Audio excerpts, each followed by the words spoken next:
അമ്മേ പരിശുദ്ധമേ, ദൈവമാതാവേ, കൃപാസനത്തിലൂടെ ഞങ്ങളുടെ ദേശത്തിനും അമ്മ മധ്യസ്ഥം തേടി തന്ന എല്ലാ അനുഗ്രഹങ്ങൾക്കും കൃപകൾക്കും ഞങ്ങളിപ്പോൾ ഹൃദയം നിറഞ്ഞ നന്ദി പറയുന്നു.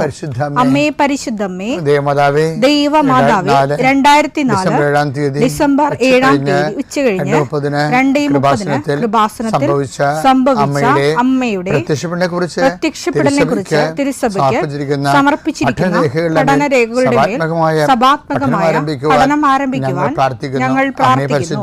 അമ്മേ പരിശുദ്ധമേ, ഭൂസ്വർലോകങ്ങളുടെ രാജ്ഞിയായ അങ്ങേയ്ക്ക് ഭൗമ സംരക്ഷണത്തിനായി പ്രപഞ്ചപ്രകൃതിയെ തന്നെ തിരുസഭ പ്രതിഷ്ഠിക്കുവാൻ ഈ പ്രത്യക്ഷീകരണം വഴി ഇടയാക്കണമേ. പരിശുദ്ധമേ, ജപമാല മാതാവേ, സകല കൃപാസനം പ്രാർത്ഥനയോടും ചേർത്ത് ഞങ്ങളിപ്പോൾ പ്രാർത്ഥിക്കുന്ന ഈ കുടുംബത്തിന്റെ പ്രത്യേക നിയോഗം മക്കളെ.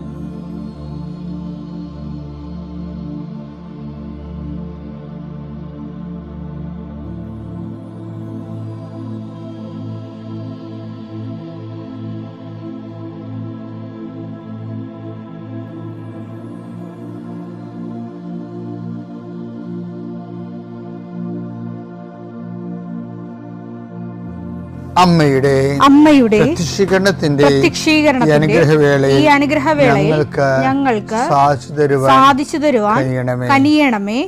ആമേൻ. വിശ്വാസ പ്രമാണം. സർവശക്തനായ പിതാവും ആകാശത്തിന്റെയും ഭൂമിയുടെയും സൃഷ്ടാവുമായ ദൈവത്തിൽ ഞാൻ വിശ്വസിക്കുന്നു. അവിടുത്തെ ഏകപുത്രനും ഞങ്ങളുടെ കർത്താവുമായ ഈശോമിശിഹായിലും ഞാൻ വിശ്വസിക്കുന്നു. ഈ പുത്രൻ പരിശുദ്ധാത്മാവിനാൽ ഗർഭസ്ഥനായി കന്യകാമറിയത്തിൽ നിന്ന് പിറന്ന് പൊന്തിയോസ് പീലാത്തോസിന്റെ കാലത്ത് പീഡകൾ സഹിച്ച് കുരിശിൽ തറയ്ക്കപ്പെട്ട് മരിച്ച് അടക്കപ്പെട്ട് പാതാളങ്ങളിൽ ഇറങ്ങി മരിച്ചവരുടെ ഇടയിൽ നിന്ന് 3-ാം നാൾ ഉയർത്ത് സ്വർഗത്തിലേക്ക് എഴുന്നള്ളി സർവശക്തിയുള്ള പിതാവായ ദൈവത്തിന്റെ വലതുഭാഗത്തിരിക്കുന്നു. അവിടെ നിന്ന് ജീവിക്കുന്നവരെയും മരിച്ചവരെയും വിധിക്കുവാൻ വരുമെന്നും ഞാൻ വിശ്വസിക്കുന്നു. പരിശുദ്ധാത്മാവിലും ഞാൻ വിശ്വസിക്കുന്നു. വിശുദ്ധ കത്തോലിക്കാ സഭയിലും പുണ്യവാന്മാരുടെ ഐക്യത്തിലും പാപങ്ങളുടെ മോചനത്തിലും ശരീരത്തിന്റെ ഉയർപ്പിലും നിത്യമായ ജീവിതത്തിലും ഞാൻ വിശ്വസിക്കുന്നു. ആമേൻ. സ്വർഗ്ഗസ്ഥനായ ഞങ്ങളുടെ പിതാവേ, അങ്ങയുടെ നാമം പൂജിതമാകണമേ. അങ്ങയുടെ രാജ്യം വരണമേ. അങ്ങയുടെ തിരുമനസ് സ്വർഗത്തിലെ പോലെ ഭൂമിയിലും ആകണമേ.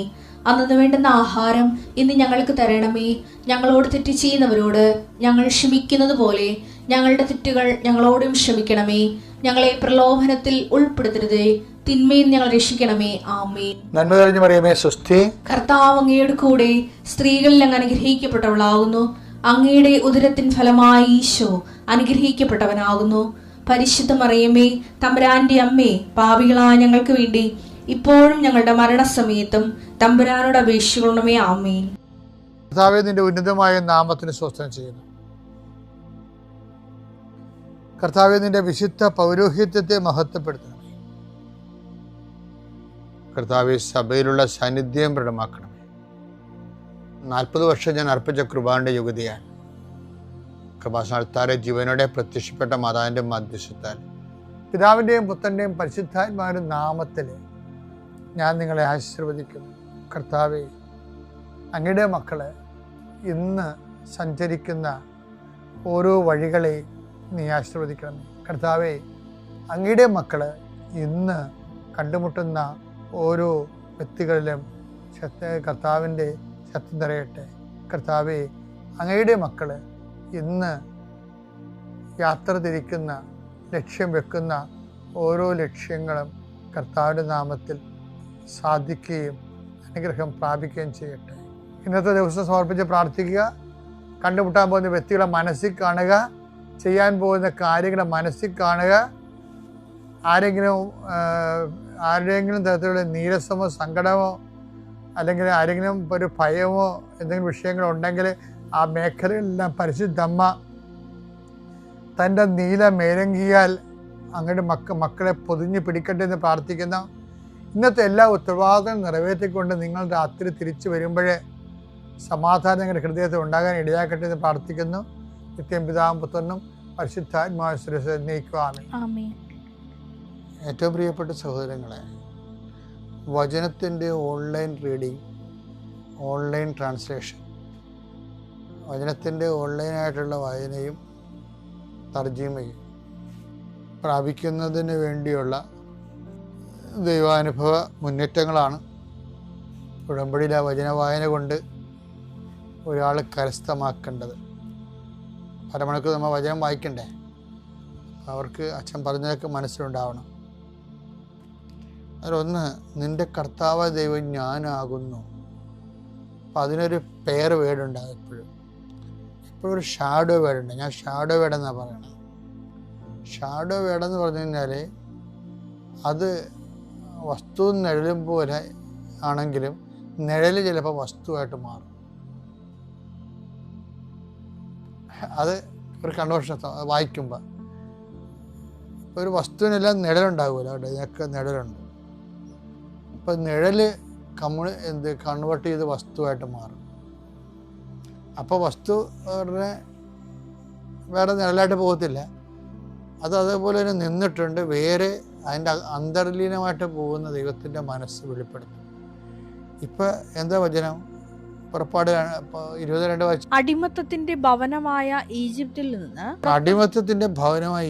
നിന്ന് നിന്നെ പുറത്തു കൊണ്ടുവന്ന ഞാനാണ് നിന്റെ ദൈവമായ കർത്താവ്. ഞാനല്ലാതെ വേറെ ദേവന്മാർ നിനക്കുണ്ടാകരുത്. എൻ്റെ വിഷയം എന്ന് വെച്ചാൽ നമ്മളുടെ ശ്രദ്ധ വ്യത്യസ്തങ്ങളായ രീതിയിൽ ഇൻവെസ്റ്റ് ചെയ്യപ്പെടുന്നത് ആധ്യാത്മികമായ ഒരു പരാജയമാണ്. ഇപ്പം നിൻ്റെ കർത്താവ് ദൈവം ഞാനാകുന്നു എന്ന് പറയുമ്പോൾ ഞാനല്ലാതെ മറ്റൊരു ദൈവം നിനക്കുണ്ടാവരുതെന്ന് പറയുന്നത് നമ്മൾ എപ്പോഴും കേൾക്കണ വചനമാണെങ്കിലും ഇതുപോലെ കേട്ടിട്ട് പ്രയോജനമില്ലാത്തൊരു വചനം ബൈബിളിലില്ല. കേട്ടിട്ട് ആൾക്കാർക്ക് പ്രയോജനം ഉണ്ടാകാത്തൊരു വചനം. എന്താ കാര്യം വെച്ചാൽ അർത്ഥം അറിയാത്ത കൊണ്ടാണ് സംഭവം. ഒരു വിഭാഗം ഇത് ചുമ്മാ വിഗ്രഹ ആരാധന എന്ന് പറഞ്ഞുകൊണ്ട് കാറിക്കൂവി മനുഷ്യൻ്റെ ശ്രദ്ധ തിരിച്ചു കളയും.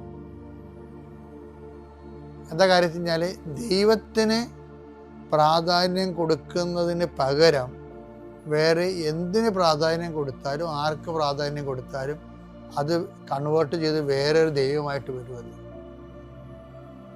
അപ്പോൾ വേറെ ദൈവം ഞാനില്ലാതെ മറ്റൊരു ദൈവം നിനക്കുണ്ടാവുമെന്ന് പറയുമ്പോൾ ശരിക്കും പറഞ്ഞാൽ ഒരു ദൈവമല്ല, ഒരു 9000 ദൈവമായിട്ടാണ് നമ്മൾ സഞ്ചരിക്കുന്നത്. കാര്യം വെച്ചാൽ എന്തിന് പ്രാധാന്യം കൊടുക്കുന്നത് അതാണ് എൻ്റെ ദൈവം. എന്തിന് പ്രാധാന്യം കൊടുക്കുന്നു അതാണ് നമ്മുടെ ദൈവം. അതായത് ദൈവത്തിൻ്റെ പണ്ട് പോലെ എനിക്കിപ്പോൾ ഇത്രയും നാൾ മനസ്സിലാക്കണം. എങ്ങനെ അറിയാം, നമുക്ക് ഏറ്റവും കൂടുതൽ പ്രയാസമാണ് ദൈവത്തിൻ്റെ കൂടെ നടക്കാൻ. അത് ഞാൻ പറയണതല്ല, എൻ്റെ കുഞ്ഞുങ്ങളെ എന്ത് പ്രയാസമാണെന്നോ. മർക്കോസ് 10:24. അവന്റെ വാക്ക് കേട്ട ശിഷ്യന്മാർ വിസ്മയിച്ചു. യേശു വീണ്ടും അവരോട് പറഞ്ഞു, മക്കളെ, എൻ്റെ കുഞ്ഞുങ്ങളെ, ദൈവരാജ്യത്തിൽ പ്രവേശിക്കുക എത്ര പ്രയാസം.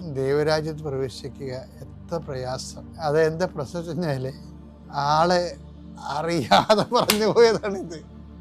കർത്താവിനെ അറിയാവുന്ന പറയല്ലേ, സത്യം പറഞ്ഞ ഇത് പറയേണ്ടായിരുന്നു. കാര്യം ആള് പറഞ്ഞു പോയി ഇങ്ങനെ, എൻ്റെ മക്കളെ ദൈവരാജ്യത്തിൽ പ്രവേശിക്കുക എന്ത് പ്രയാസമാണെന്നോ. അപ്പോൾ ആൾക്കാരെല്ലാം ധനവാന്റെ കാര്യത്തെ തന്നെ പറയാണ് പോയത് 2000 കൊല്ലമായിട്ട്. എന്താണ് ധനവാൻ സ്വർഗ്ഗരാജ്യത്തിൽ പ്രവേശിക്കുക. അപ്പോൾ അങ്ങനെയാണെങ്കിൽ ഈ ബിസിനസ്സുകാരും മറ്റുള്ള ആൾക്കാരും 10 പൈസ ഉള്ളവരാരും ദൈവരാജ്യത്തിൽ പ്രവേശിക്കുകയില്ലേ? അത് ചില അണ്ണന്മാർ അവർക്ക് ജന്മന ഈ ധനവാന്മാരോട് കോംപ്ലക്സ് ഉള്ള ആൾക്കാരുണ്ട്. അവരെ കരുതേക്കാൻ വേണ്ടി ചില ആൾക്കാർ ഉപയോഗിക്കും. അത് കോംപ്ലക്സ് ആണ് ശരിക്കും. കർത്താവ് എന്താ പറഞ്ഞത്? മർക്കോസ് 10:25. 10:25. ധനവാൻ ദൈവരാജ്യത്തിൽ പ്രവേശിക്കുന്നതിനേക്കാൾ എളുപ്പം ധനവാൻ ദൈവരാജ്യം പ്രവേശിക്കുന്നത് എളുപ്പം ഒട്ടകം സൂചിക്കുഴയിലൂടെ കടക്കുന്നതാണ്. സൂചിക്കുഴയിലൂടെ കിടക്കുന്നതാണ്. അപ്പൊ എൻ്റെ അർത്ഥത്തില് ഈ ധനം ദൈവത്തിൻ്റെ ഒരു സ്ഥാനം ചിലരുടെ ജീവിതത്തിൽ ധനത്തിന് അറിയാതെ ദൈവത്തിൻ്റെ സ്ഥാനം വരും. പിന്നെ അവർ വിശ്വാസം വിറ്റുവരെ ധനം സമ്പാദിക്കാൻ നോക്കുമ്പോൾ ധനം അവരുടെ ഉള്ളിലുള്ള ദൈവത്തെക്കാളും വലിയ ദൈവമായിട്ട് ധനം മാറും. അത് ധനം മാത്രമല്ല, നമ്മൾ ദൈവത്തെക്കാൾ എന്തിന് പ്രാധാന്യം കൊടുക്കുന്നുവോ. ഇപ്പം നിസ്സാര കാര്യം. അപ്പം അതിന് വലിയ ആൾക്കാരും ചെറിയ ആൾക്കാരൊന്നും ഇല്ല. ചെറിയവരുടെ ഇടയിലും വലിയവരുടെ ഇടയിലും ദൈവത്തെ അവരുടെ ആഗ്രഹത്തിനേക്കാളും അവർ ഇഷ്ടപ്പെടുന്ന വിഷയത്തെക്കാളും വ്യക്തികളെക്കാളും താഴ്ന്ന നിലവാരമാണ് ദൈവത്തിന് കൊടുക്കുന്നത്. ഇപ്പം ഉദാഹരണത്തിന് ഞാൻ പണ്ടൊക്കെ, ഇപ്പോഴങ്ങനെയുള്ള ആൾക്കാരൊക്കെ ഒന്നും കാണുന്നില്ല. ഇപ്പം പണ്ടൊക്കെ ഈ കുടുംബങ്ങളിലൊക്കെ നമ്മൾ ബ്ലെസ് ചെയ്യാൻ വേണ്ടി ചെല്ലുമ്പോഴാണ് വല്യമ്മച്ചിമാരോടൊക്കെ ചോദിക്കുകയും, വല്യമ്മച്ചി 2 ആഴ്ച പള്ളി കണ്ടില്ല എന്ന് പറയും. എൻ്റെ കഴുത്തലുണ്ടായിരുന്ന പടയം വെച്ചെന്ന് പറയും. അപ്പം അതാണ് വിഷയം. കഴുത്തലുണ്ടായിരുന്നത് ചിലപ്പോൾ 1/2 പവനോ 1 പവനോ ആയിരിക്കുവേ. അത് പണയം വെച്ചതിൻ്റെ പേരിൽ പരിശുദ്ധ കുർബാന മുടക്കിയെന്നാണ് ചേർത്തി പറയണത്. അപ്പം നമ്മൾ ചേർത്തിയുടെ കഴുത്തിൽ എല്ലാവരും കൂടി ഉരുട്ടിപ്പടച്ച് കയറേണ്ട കാര്യമില്ല. നിങ്ങൾ ഈ ഞായറാഴ്ച കുർബാന മുടക്കുന്ന അണ്ണന്മാരെല്ലാവരും ഈ ചേർത്തിയേക്കുള്ള ഗതികെട്ട അവസ്ഥയാണ്. ചിലപ്പോൾ നിങ്ങളുടെ മക്കളുടെ മനസ്സമ്മതം, കൂട്ടുകാരുടെ മനസ്സമ്മതം, കല്യാണം എന്നൊക്കെ പറഞ്ഞ് നിങ്ങൾ ചാടിക്കയറി വലിയ സ്യൂട്ടും കോട്ടും ഇട്ട് നാട്ടുകാരെ പറ്റിക്കാൻ വേണ്ടി പോകത്തില്ലേ? അതെല്ലാം കുർബാനയും മുടക്കിയിട്ടല്ലേ പോണ ചില ആൾക്കാർ. അപ്പോൾ അത് ഒരു ദൈവമായിട്ട് മാറുകയാണ്. അപ്പം ദൈവമായിട്ടുള്ള ബന്ധം എന്താണ്? അത് ഒക്കുമ്പോൾ കൂടും. അപ്പോൾ ഒക്കുമ്പോൾ ഉള്ള ബന്ധമേ ഉള്ളു. കൂട്ടുകാരുടെ കല്യാണമൊന്നും ഇല്ല, നാട്ടുകാരിൽ വരെ ഫങ്ഷനൊന്നും ഇല്ല എന്നുണ്ടെങ്കിൽ രാത്രി സിനിമയും കണ്ടിരുന്ന വെച്ചും വൈകുന്നേരത്തെ കുർബാനൊക്കെ പോകുന്ന ആൾക്കാരില്ലേ? രാവിലെ കിടന്നുറങ്ങി. ഇപ്പം ചിലരാണെങ്കിൽ പണ്ട് ഭാര്യമാരൊക്കെ ഉടുപ്പൊക്കെ തേച്ച് ശനിയാഴ്ച തേച്ച് അലക്കി ഇട്ട് ഭർത്താവ് വീട്ടിൽ കയറി ഒരു വെറുതെ പോയി നാളെ ഞായറാഴ്ചയാണേ എന്ന് പറയും. എന്ന് വെച്ച് കഴിഞ്ഞാൽ കിടന്നുറങ്ങരുതെന്ന, രാവിലെ പള്ളിയിൽ പോകാനാണ് ഞാൻ നിങ്ങളുടെ ഉടുപ്പ് തേക്കണമെന്ന് പറയണത്. ഇന്ന് അങ്ങനെ പറയാൻ ആരുമില്ല. എൻ്റെ അടുത്ത് ഇവർ വന്ന് നിൽക്കണമെല്ലാം വളരെ വിനയത്തോടും എളിമയോടും ആ കുഞ്ഞുങ്ങളെ കാണിക്കാനും കുഞ്ഞുങ്ങൾക്ക് അങ്ങനെ പറ്റി ഇങ്ങനെ പറ്റിയെന്നൊക്കെ പറയുമ്പോൾ എനിക്കറിയാം ഇവർ ദൈവത്തിന് വലിയ പ്രാധാന്യമില്ലാതെ ജീവിച്ച ആൾക്കാരാണ്. ആ മധുപിതുവിൻ്റെ കാലത്തും അല്ലാത്ത കാലത്തും പ്രഗ്നൻ്റ് ആയിരുന്ന കാലത്തും ഒന്നും കർത്താവിൻ്റെ കുറിച്ച് ചിന്തിച്ചിട്ടൊരു കൊന്ത പോലും ചെല്ലാത്ത പാർട്ടിയാണ്. പ്രസവിച്ച് കഴിയുമ്പോഴാണ് പല കുഞ്ഞുങ്ങൾക്കും കണ്ണും കാര്യം ഇല്ലെന്ന് പറയണം. അപ്പം കിടന്ന് നോക്കിയിട്ട് കാര്യമില്ല. ഒന്നാമത്തെ പണികളെല്ലാം ഇരന്ന് വാങ്ങിക്കണമാണ് കേട്ടോ. ഇരന്ന് വാങ്ങിക്കാനുള്ള കാര്യം പറയാം. എന്നുവെച്ചാൽ നമ്മൾ ഒരു മനുഷ്യൻ്റെ ഏറ്റവും വലിയ ശാപം എന്ന് പറയണത് വിശ്വാസരാഹിത്യം. അതായത് വിശ്വാസം ഉണ്ടായിരുന്നൊരു കുടുംബത്തിൽ നിന്ന് വിശ്വാസം ഇല്ലാത്ത രീതിയിലുള്ള പ്രവർത്തനങ്ങൾ ചെയ്യുന്നവരാണ് ഏറ്റവും ശപിക്കപ്പെട്ടവർ. അതുകൊണ്ടാണ് ഈശോ പറഞ്ഞത് നിങ്ങൾക്ക് മുമ്പ് വേശ്യകളൊക്കെ വരുമെന്ന് പറഞ്ഞത്. വേശ്യകൾ തന്നെ അല്ലല്ലേ ഇപ്പോൾ വരാറുള്ളത്, നിങ്ങൾക്ക് മുമ്പ് അവിശ്വാസികൾ വരുന്നുണ്ടല്ല. ഇപ്പം നിങ്ങൾ അവിശ്വാസികളുടെയൊക്കെ സാക്ഷ്യം കേട്ടില്ലേ? പണ്ട് അവിശ്വാസികളായിരുന്ന ആൾക്കാർ ഒരു നിമിഷം കൊണ്ട് നിങ്ങൾ 40 കൊല്ലം ദൈവതിരുസന്നിധിയിൽ കൊയ്തു കൂട്ടിയ അനുഗ്രഹത്തിൻ്റെ 40 ഇരട്ടിയാണ് ഇന്നലെ വരെ അവിശ്വാസിയായിരുന്ന ആൾ ഇന്ന് വിശ്വാസിയാകുമ്പോൾ കർത്താവിൻ്റെ തിരുസന്നിധി നേടണത്. അത്രയും നേട്ടത്തിനുള്ള സമയം നിനക്കുണ്ടായിരുന്നു. എന്നിട്ട് നീ അത് നാട്ടുകാരെ നേടാനും സ്വർണം നേടാനും പറമ്പ് നേടാനും പാർട്ടിക്കാരെ നേടാനും ഉള്ള കുടുംബ യൂണിറ്റും പാർട്ടി യോഗങ്ങളും സ്ത്രീകളുടെ എന്തോ സംഘടന ഉണ്ടല്ലോ, കുടുംബശ്രീ, അങ്ങനെയുള്ള പരിപാടികളെല്ലാം വെച്ചിരിക്കണത് എവിടെയാണ്? രാവിലെ കുർബാന സമയത്താണ്. അവിടെ ക്രിസ്ത്യാനികളെ ഹാജർ ഉണ്ടാകാതിരിക്കാൻ വേണ്ടി തന്നെ ചിലർ നിരീശ്വരവാദമുള്ളവരും അല്ലാത്തവരും നമ്മളെ അതിൽ നിന്ന് മാറ്റണമുണ്ട്. ബോധപൂർവ്വം മാറ്റുന്നവരുണ്ട്. ഇതേ സാക്ഷി നിങ്ങൾ കേട്ടാൽ മനസ്സിലാവും. തന്ത്രപൂർവ്വം കുടുംബശ്രീ എന്ന് മാറ്റണതിൻ്റെ വേണ്ടി എടുത്തിരിക്കുന്ന നിലപാടുകൾ, പാർട്ടി യോഗത്തിൽ നിന്ന് എടുത്ത നിലപാടുകൾ, അങ്ങനെ കാലാന്തരത്തിൽ ദൈവത്തെയും പള്ളിയെയും ഉപേക്ഷിച്ചവർ മാത്രം പാർട്ടി പ്രവർത്തിച്ചാൽ മതിയെന്ന് പറഞ്ഞുകൊണ്ട് നമ്മുടെ കുർബാന സമയത്ത് ട്യൂഷൻ, നമ്മുടെ കുർബാന സമയത്ത് പാർട്ടി സമ്മേളനം, പരിശുദ്ധ കുർബാനയുടെ സമയത്ത് അതുപോലെ തന്നെയുള്ള യോഗങ്ങളൊക്കെ വെച്ചിട്ട് പതുക്കെ ഒന്നെങ്കിൽ അത് നിന്നെ ആശ്രയിച്ചിരിക്കും. ഒന്നെങ്കിൽ നിന്നെ പാർട്ടിയിൽ നിന്ന് അവർ മാറ്റും, അല്ലെങ്കിൽ അവിടുത്തെ ആനുകൂല്യം നിനക്ക് തരത്തില്ല, അല്ലെങ്കിൽ നിനക്ക് നീ അവരിൽ നിന്ന് നീ ദൈവത്തിൽ നിന്ന് മാറും. ഇതെന്താണ് സംഭവിച്ചതെന്ന് നീ ചിന്തിച്ചാൽ മതി. ഏതായാലും കർത്താവ് പറഞ്ഞു പോയി, എന്താണ്? ഞെരുക്കമാണ് മകനെ, സ്വർഗ്ഗരാജ്യത്തിൽ പ്രവേശിക്കുക ഞെരുക്കം, ബലം പ്രയോഗിക്കുന്നതിന് മാത്രം അതിൽ പ്രവേശിക്കും. പരിശുദ്ധ അമ്മ ജീവനോടെ പ്രത്യക്ഷപ്പെട്ട ഈ കൃപാസന താരയിൽ കുടുംബത്തോടെ അമ്മയുടെ നാമമഹത്വത്തിനായി ഞങ്ങളെ ഇവിടെ വിളിച്ചതിനെ ഓർത്ത് പരിശുദ്ധ അമ്മയ്ക്കും ഈശോയ്ക്കും ആദ്യമേ നന്ദി ചൊല്ലുന്നു. എൻ്റെ പേര് യൂജിൻ നിക്ലോസ്, ഭാര്യയുടെ പേര് വെർജിൻ, നിൽക്കുന്ന കുഞ്ഞുമോൻ്റെ പേര് കരോൾ വൈറ്റിവ. മൂത്ത 2 പെൺകുട്ടികളുണ്ട്. ഒരാൾ മലപ്പുറത്ത് EMS കോളേജിലും മറ്റൊരാൾ കോഴിക്കോട് ശ്രീ ആഞ്ജനേയ കോളേജിലും പഠിച്ചുകൊണ്ടിരിക്കുകയാണ്. ഇന്ന് ഇവിടെ നിൽക്കുവാനുള്ള വലിയ ഭാഗ്യം നൽകിയ പരിശുദ്ധ അമ്മയ്ക്ക് അമ്മ ചൊരിഞ്ഞ അനുഗ്രഹങ്ങളെ ഓർത്ത് നന്ദി ചൊല്ലുന്നു.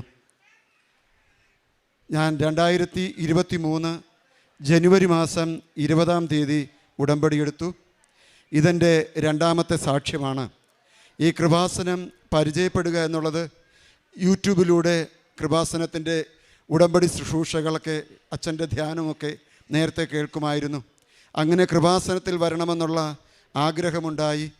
അന്വേഷിച്ചപ്പോൾ എൻ്റെ ഇടവകയിൽ നിന്ന് തന്നെ, ഞാൻ തിരുവനന്തപുരം സ്വദേശിയാണ്, തിരുവനന്തപുരം അതിരൂപതയിൽ സെൻറ്റ് നിക്ലോസ് ദേവാലയത്തിൽ നിന്നാണ് വരിക. അങ്ങനെ ഞാൻ ഇവിടെ വരാൻ വേണ്ടിയുള്ള അന്വേഷണങ്ങൾ നടത്തിയപ്പോൾ എൻ്റെ ഇടവകയിൽ തന്നെയുള്ള മേരി സേവ്യർ എന്നുള്ള ഒരു സഹോദരി വർഷങ്ങളായി വളരെയേറെ ഓരോ മാസവും ആയിരക്കണക്കിന് മക്കളെ ഇവിടെ കൊണ്ടുവന്ന് ഉടമ്പടി ധ്യാനവും പരിശുദ്ധ അമ്മയുടെ മധ്യസ്ഥ പ്രാർത്ഥനയ്ക്ക് വേണ്ടി ഇവിടെ കൊണ്ടുവരുന്ന ആ സഹോദരിയെ ഓർത്ത് ദൈവത്തിന് നന്ദി പറയുന്നു. അമ്മ കാണിച്ചു തന്നതിനെ ഓർത്ത് നന്ദി പറയുന്നു.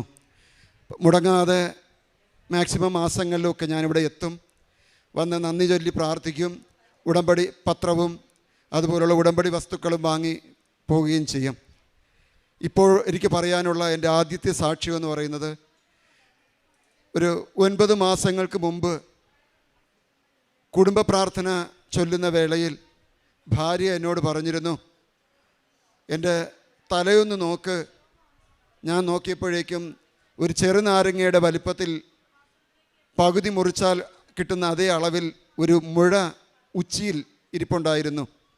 അപ്പോൾ എന്നും ഞങ്ങൾ ഈ ഉടമ്പടി എടുത്ത നാൾ മുതൽ കുടുംബ പ്രാർത്ഥനാ സമയത്ത് എല്ലാവർക്കും ഞങ്ങൾ ഉടമ്പടി തൈലം വിശ്വാസ പ്രമാണം ചൊല്ലുന്ന ആ വേളയിൽ നെറ്റിയിൽ തേച്ച് കൊടുക്കും.